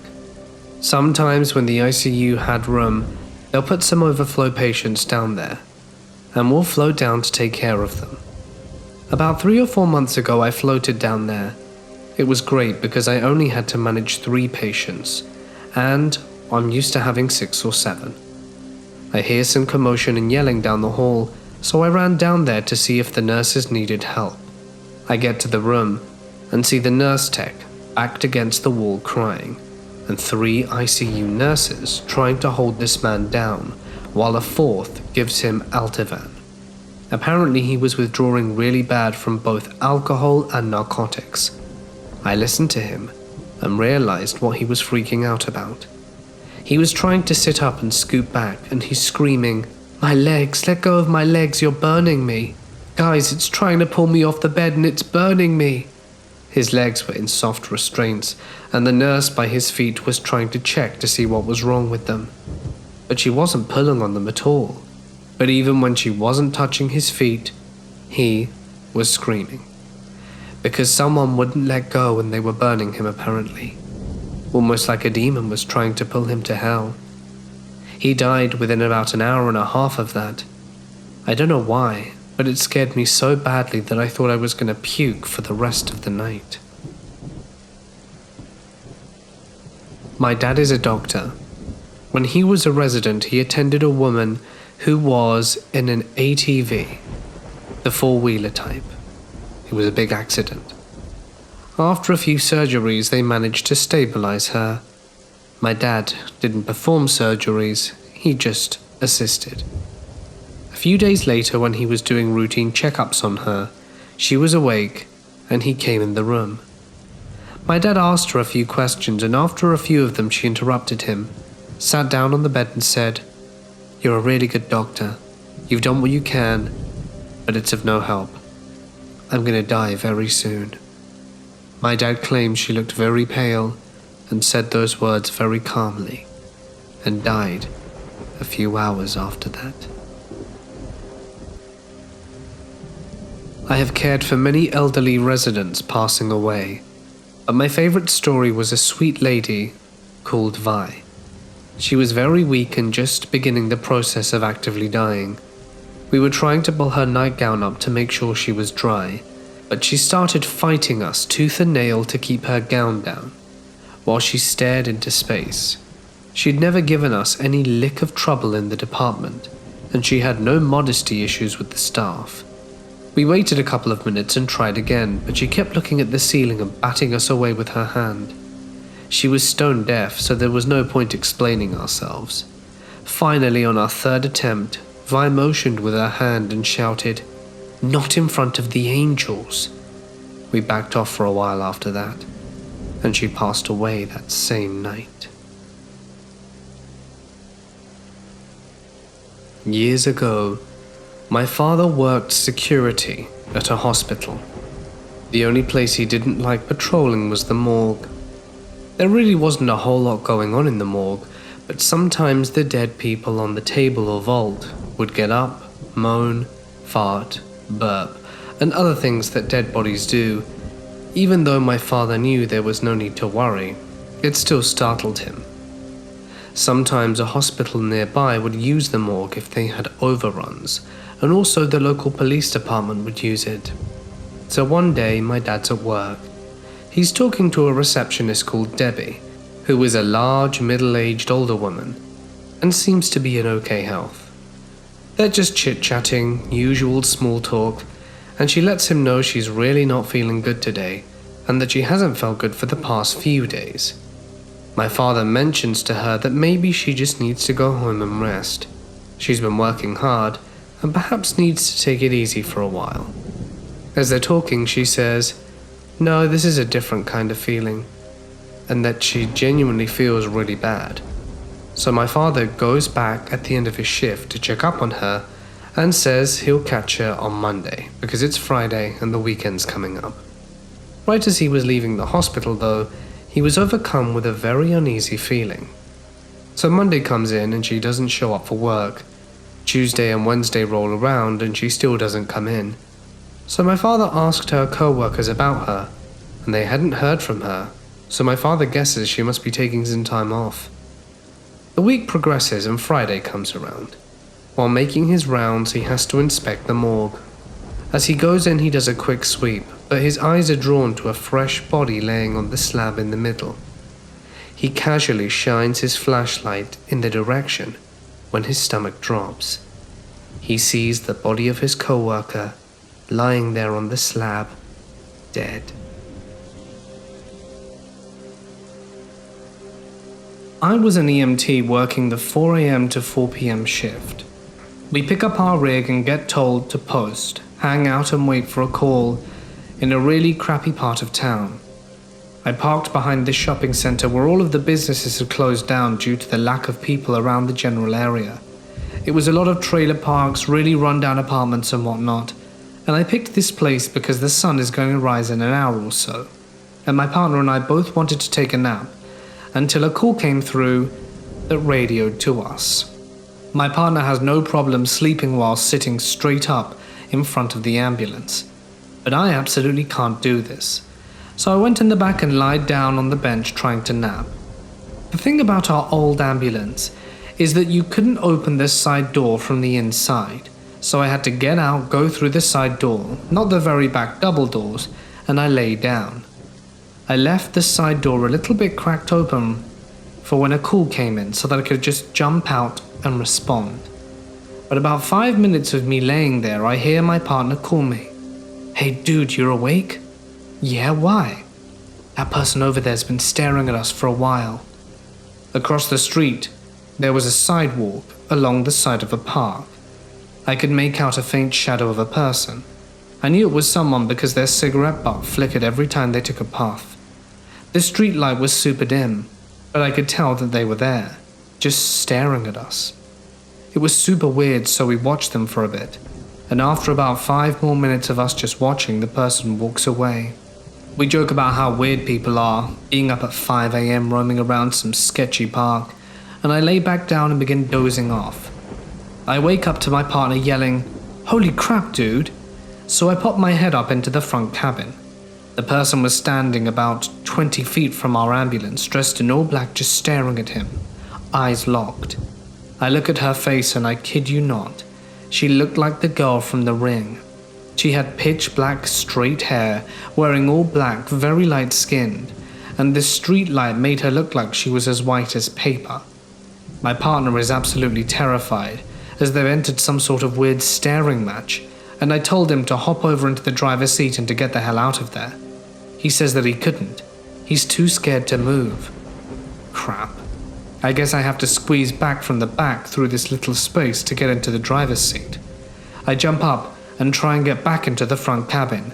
It's a tight squeeze because I'm a bigger guy, but I make it through, and she apparently takes note of me moving and begins power walking straight to us. I've never been so freaked out in my life. As she gets super close, I realize she's looking at the side door that I left cracked a little bit, and I'm thinking, I forgot to close it. I get a good look at her. She noticed the door, and I think she's gonna try and get in. Is she gonna try and kill us? I don't know, but I've got to get out of there. Her whole body is shaking as she gets closer and closer, still staring at my partner. She gets up right next to the window and just stares at us both. I get into the front, with about 1 second to spare, start the ambulance and peel out of there. And we never posted there again.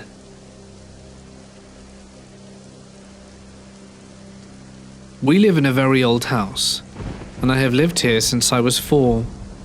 I am now 22. A lot of odd things have happened here. The main one being that I woke up in the very early hours of the morning to see a young boy messing around with the sink that I had in my room at the time.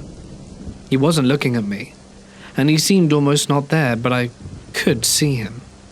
When I managed to pluck up the courage to go and see my parents, I left him in my room. My parents were very understanding. Turns out years later, when they told my sister and me that we had quite a few spirits in the house, and I described this lad to them, and they said they'd seen him, and they knew I wasn't making it up. There was always singing in the house too. Never an actual source, just humming and singing floating around the house. My sister, mum and I have had things go missing, and turned up in the attic, or in a room we were frequently using. For example, my mum was going in and out of a room, and upon her return her diary, which had gone missing a few days earlier, were just sitting in the middle of the floor, despite not being there moments earlier. A lot of these I was too young to understand, but when my parents sat us down and told us everything, it scared the hell out of me for a good while. We still have random unexplained things that happen, but we just talk about it and wonder who or what it might have been. My whole town is haunted. So haunted that Town Hall hired an investigation crew to come live here, and then dedicated an entire section in our library to the town's paranormal activity. My favorite and most terrifying story is about the fog monsters. We get this Silent Hill-esque fog every now and then, and according to local legend, the silhouettes of figures can be seen while peering into the fog. Most people recount seeing the silhouettes of children and young adults, believed to be the settlers from the 1700s. There are two figures in particular, though, that earn their own stories. One of them is a quadrupedal hound. They're massive, easily 6 foot tall, standing on all fours. The other seems to be a small girl, but what's noticeable about her is that only her dress really seems visible.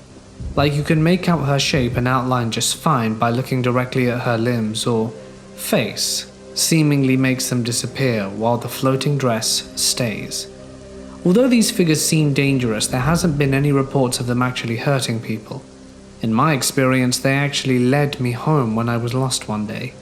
I wasn't near them, but there was a wave of fear that comes over you when you see them. It just screams go the other way. While I was lost, they seemed to group and completely block off the roads, standing still just staring at me. I got home by just going down whichever roads they weren't on, so in a sense they were pretty benevolent, but they might have just had a strong sense of community, as I do live where they did. Back to the two special figures though. There's a legend of the girl visiting you in your dreams, mostly appearing in the dreams of children. She beckons you into the woods to play with her. When you wake up, you get a strong urge to go back to the place she takes you in your dream, but apparently no one who's returned to the woods while awake has returned. A lot of people who dreamed of her reported that they've seen her commune with animals, and has sometimes been seen with the quadruped. That leads me to believe that the quadruped is actually this lady's pet. Maybe not, but in my head it's canon for these guys. But these aren't what all the stories here are about. An example is that we have trails out in our woods for four-wheeling and dirt bikes. Sometimes while walking alone down one, the path straightens where it shouldn't and eventually leads to an opening in the woods. In the opening is a small cabin in a garden, sort of like a berry farm, like the kind in a dugout pit that gets filled with water for an easy harvest. Legend says that a witch lives in the cabin, but the place is very difficult to find. As a child, I tried mapping out all the woods here to find it, but have only ever been there twice, and both times were by accident. If anyone is from the town of Chester, New Hampshire, I can't say for certain that you'll encounter anything if you come here, but almost all of the residents have. Check the library sometime if you're in the neighborhood. I've shared this story enough times to appreciate that not everyone is going to believe me. But I'm leaving it here for all of you to see what you will make of it. Let me take you back to the 1990s. Me and my then girlfriend were traveling around Australia, trying to do the West Coast. It was one hell of a journey. We were driving a car that we had just bought a few weeks ago. Our goal was to try and go all around Australia. Now that we made it, we ran out of cash eventually. Not long after this story, in fact. But the story really begins in the middle of nowhere, roughly around 7 p.m. The sun was just about to set, and we were laughing and having a good time in the car. That's when I noticed that our gas was running slightly low. I knew a gas station was coming up from my map, and was excited about the prospect of getting a few drinks and a snack. It'd be a long drive still, maybe an all-nighter until we got to our destination. The plan was that I was going to drive until about 10, swap, and then my girlfriend drive for a few hours, and just take turns that way so that we could reach it by that day. So we're driving, and the gas meter is going steadily south, and I see that we're going to run out of fuel any minute now. I swear the number was almost on 0, and I was starting to panic. That's when we see it in the distance, a gas station, poorly lit, but there it was, a beacon of neon glory shining out in all the gloom. As we slowly pull up, we see a gang of bikers not too far off. Now, saying this place was dingy was an understatement. It looks like it'd been built in the 50s and forgotten about until then. But nonetheless, we were desperate for gas. My girlfriend said to save time, she'd go in and grab the drinks while I could fill up the gas, and then we'd pay and go. So I started filling up. I'm there standing, just minding my own business, and I'm cautious about the bikers behind me. I try not to look at them.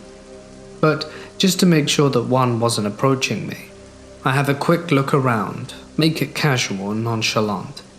I look all around in every direction, just make sure they are where they are, and to my surprise, they start flying off, just driving away. Great, I thought. Just me and my girlfriend at the gas station. Now I don't have to worry about getting mugged or something.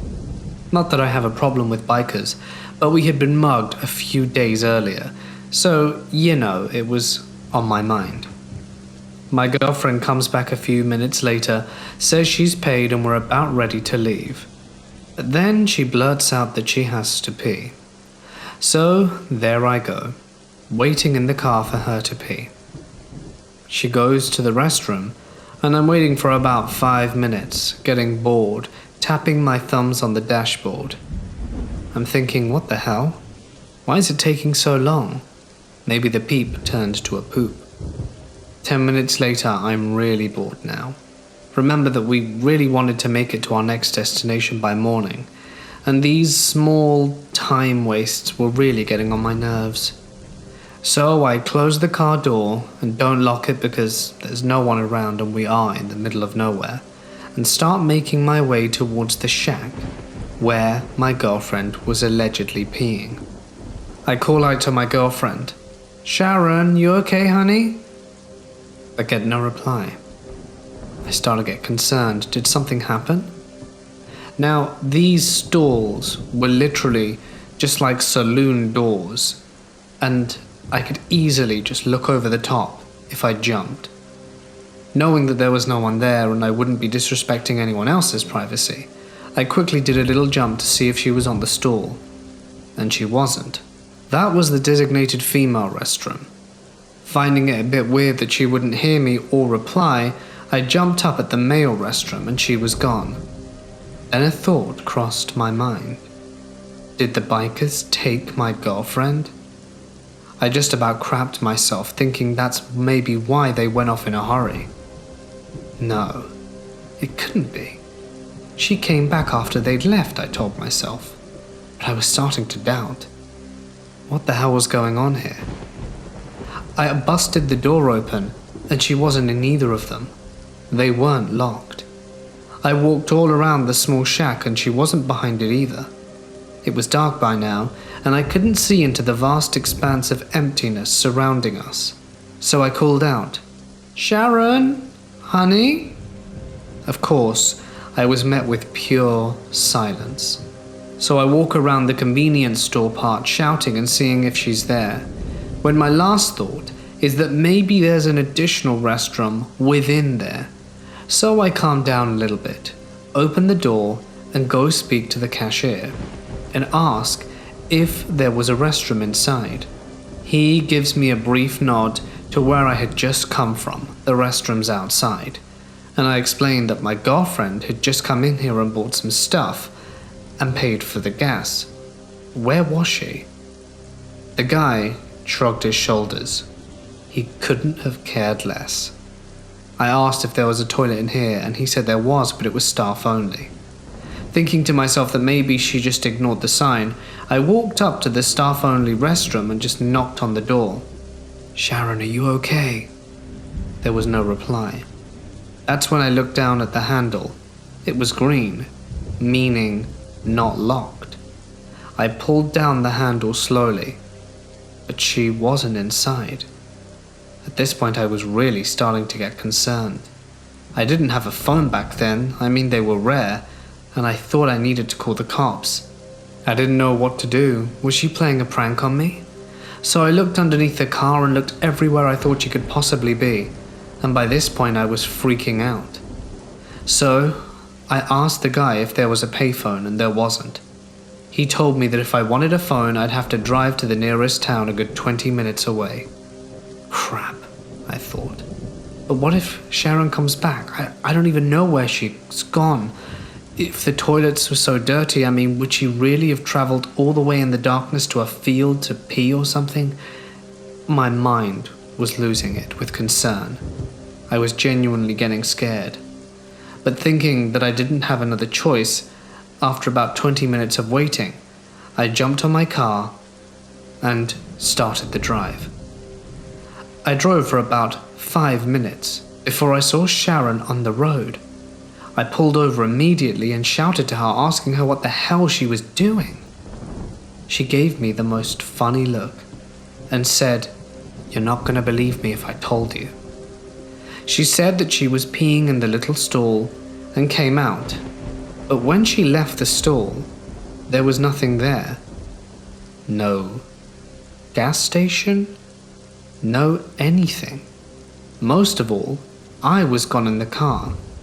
She had a panic attack, started crying, and said she fell to her knees in despair, so confused as to what happened, and just began walking along the road, always looking back to see if I were coming. By this point, it had been nearly 40 minutes, and she had been walking a fair distance, and I could see the tears in her eyes and how the mascara had run down her face. I was feeling a deep knot in the pit of my stomach. I didn't really know what to say. I asked if she was feeling all right and maybe if the heat was getting to her, but she said that she was fine. She said what happened, and I couldn't offer an explanation, but did say, "Let's drive back so that we can see the gas station and maybe get you properly hydrated." It was only at that point that I noticed that she hadn't gotten snacks and drinks. And this time, we see the gas station, but not like we saw it before. It was run down. The store had been completely deserted. The shacks, non-existent. What the hell was going on here? Were we in some weird time slip? I honestly don't know what to say. I really don't. I've got no words. I have no idea what was going on. But only me and Sharon truly believe the story, as we're the ones who experienced it. We broke up a few months after for unrelated reasons, but keep in touch via Facebook, and the only time I ever brought up the story, she corroborated everything exactly as I remembered it. I'm 18 years old. 3 years ago I went down to an abandoned town for work during the summer, where I would meet friends and stay for the next 3 months. I soon learned that this town was very haunted. This town is called Hiawatha in Utah. You can find it on Google Maps if you like. We had a daily routine of driving in a 13-passenger van to the work site, where we would build fences. All day, every day. When it was time to go, we got in the van and turned on the radio. Almost every day. We usually fell asleep on the way back to camp, or at least I did, and everything seemed okay. But one day when we entered the town gates, there was an abandoned white house that no one dared go into. We were listening to the radio, when as soon as we passed the house, it turned to static. At first I thought it was just a glitched radio, but every single day after we passed the house, the radio just turned to static. After a few days of this, my friends and I decided to explore the house and buildings which were abandoned, and decided to first explore the church. We didn't see anything but were still on edge, and we all walked outside, walking along the side of the church, when we heard heavy footsteps coming from the stage of the church. We all stopped talking and listened. For a few seconds there were footsteps and then nothing. We waited, but nothing. so we went back inside and couldn't find anything. We decided to explore some other buildings to see if we could see anything, and I personally didn't see a thing.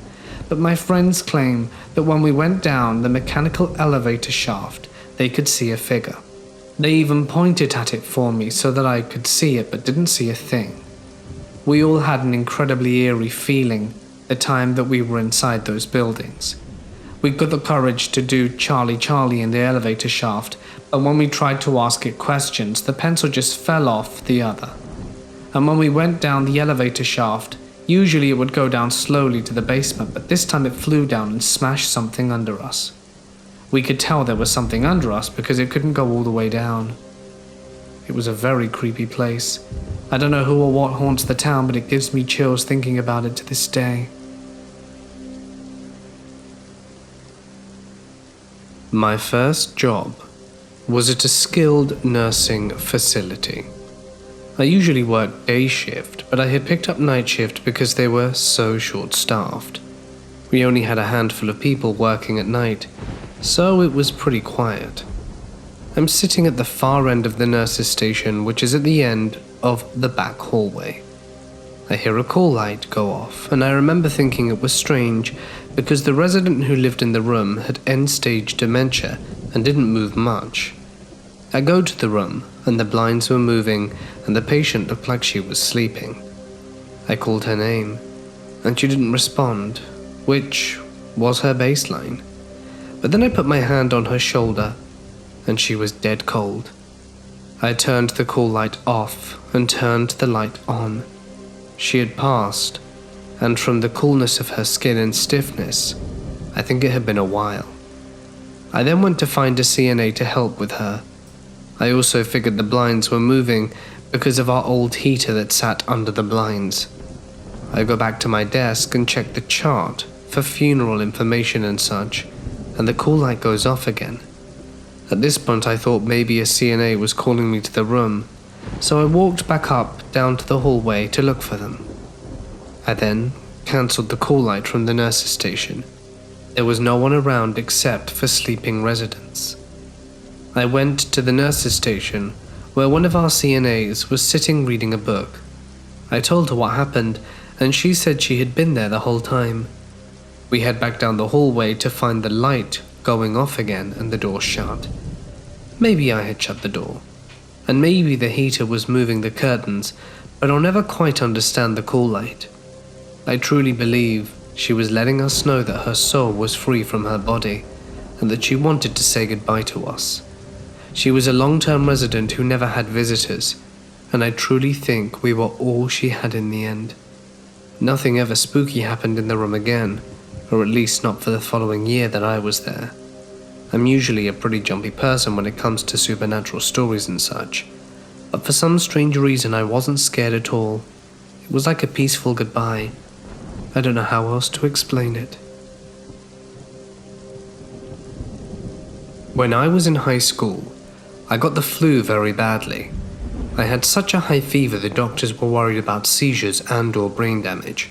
In the hospital, and after they were able to get me to a semi-human temperature, they wanted to x-ray my lungs for damage.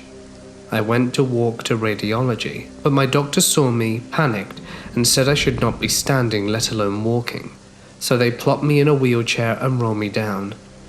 My nurse situates me near the machine and tells me to wait there for her, and then we'd get started. She left the room, and I just was kind of looking around, waiting, and I saw another nurse, very pretty with dark hair, in the room. She told me to go with her. I shook my head and said no, and the other nurse said I needed to stay here. The pretty nurse asked if I was sure, and I said yes. My nurse came back and began to get me ready for my chest x-ray. It was then that I noticed that the door she entered from was the only one, and the pretty nurse was gone. So in the end, I think I was dying, and an angel told me to go with her, but I said no. I had a patient with cirrhosis related to fatty liver. I cancelled him heavily prior to this for him to lose weight, but he didn't heed my advice. He developed diabetes and then developed a terrible, non-healing ulcer on his leg, then the other. Both soon spread to gangrene and he was admitted to hospital for bilateral leg amputations. He only said one thing to me after he woke up after the operation. "Doctor, good news, I've lost a bit of weight." He died a few hours later. I miss him very much. I live in a city known, sadly, for its crime rate, even though it's an awesome place to be. My street has a lot of variety in race and income level, and generally the vibe is live and let live. We all know each other from sight. One evening I was walking to the top of my street to get something from the gas station on the corner. I leave my driveway, and as I do so I see a pretty rough-looking guy on the other side of the street, walking the same way I'll be, more or less directly across from me. The apartments across from me are rougher too, except when he sees me, I can tell he's thinking about something, like he sees me, and then he's considering something. I see him look both ways and I hear him jaywalk to my side of the street. I've already turned at this point. He reaches my side and I hear him about 10 feet away say, "Hey man, what's up?" I glance back and say, "Hey dude," and pick up my pace. He's walking fairly quick too, and heavily. I really pour on the walking speed and eventually I don't hear his footsteps anymore. I think he must have fallen back or turned off the road. There are two paths to the gas station from my street. You can walk down the sidewalk nearly to the intersection and then go through the parking lot. Or you can leave the sidewalk a bit earlier for a dirt path that's quicker and takes you right along the back and side of the gas station to the front. I go for the sidewalk, don't hear the guy, and don't see him as I turn into the lot. He pops up right behind me from the dirt path. I'm in near panic mode. The entrance to the gas station is 10 feet away and I dart inside. I turn around to face this guy. I figure the cameras are right here on the inside entrance and his face will be on them at this angle. There were two attendants right there. I'm gonna just make myself big and go really loud, "What are you doing here, man?" As I open my mouth to say it, the guy power walks past me, a look of total surprise on his face, and goes, "Wait, you really had to piss too?" and blows past me straight to the bathrooms, wafting the booze smell on him into my nostrils. The guy was hammered.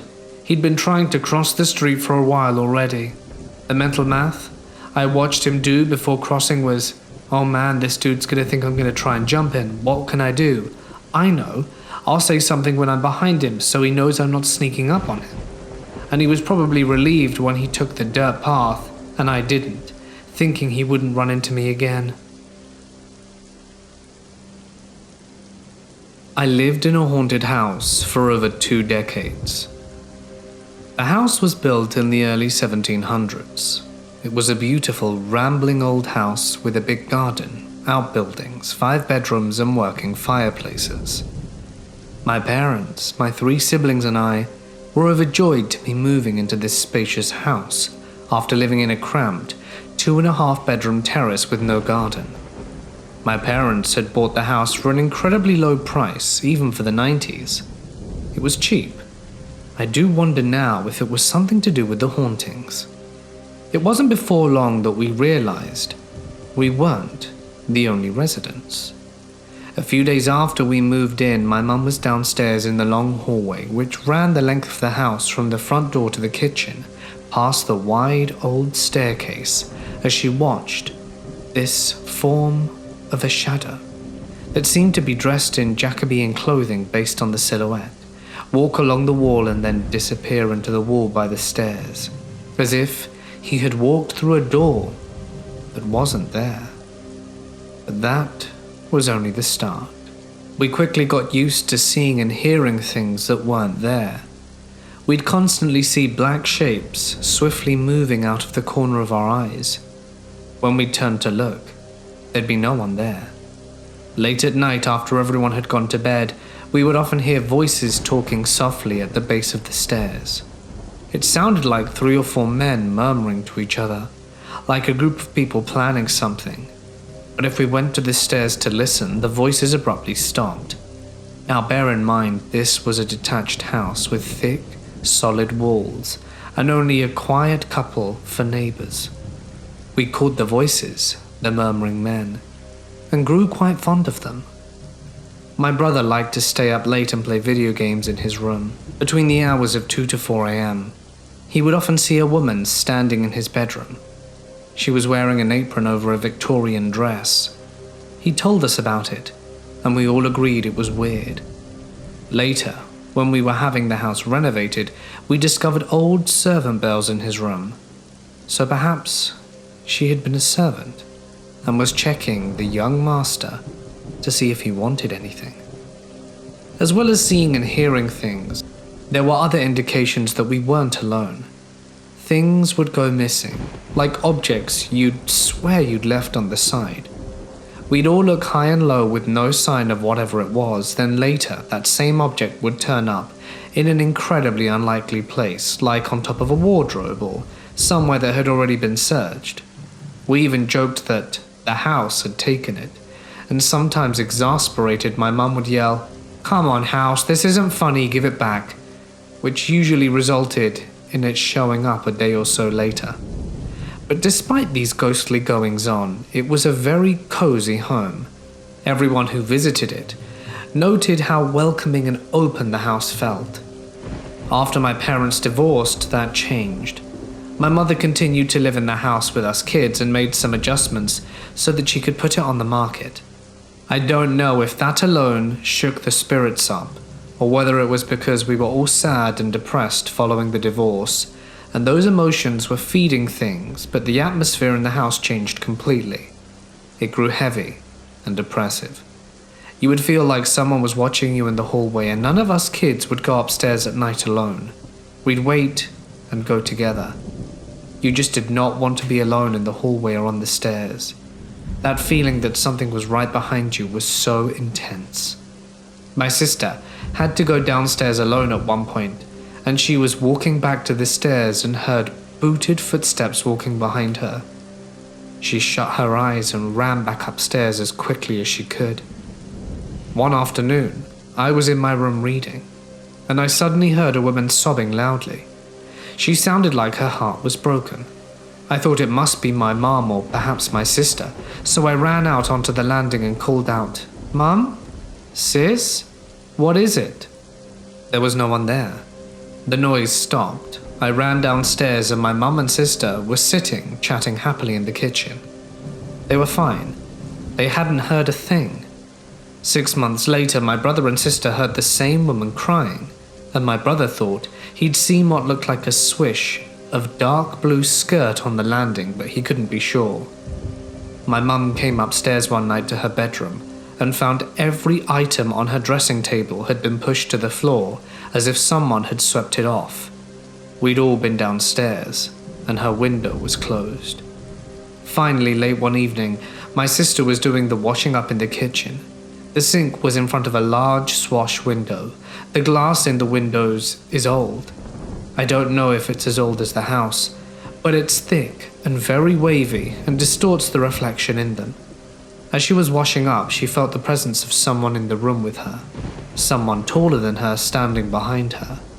She thought it must be one of our brothers. She looked up to see a tall reflection in the window. She turned around to speak to them and no one was there. My mum called the local vicar and he came round with a specialist colleague and blessed the house. They sprinkled holy water and said prayers, and it definitely seemed to help. The house felt lighter, and we didn't see or hear anything else. My mum sold the house, and at the same time I left home and moved into my own home. Someone else lives there now, and I often wonder if the spirits have come out again to see the new owners.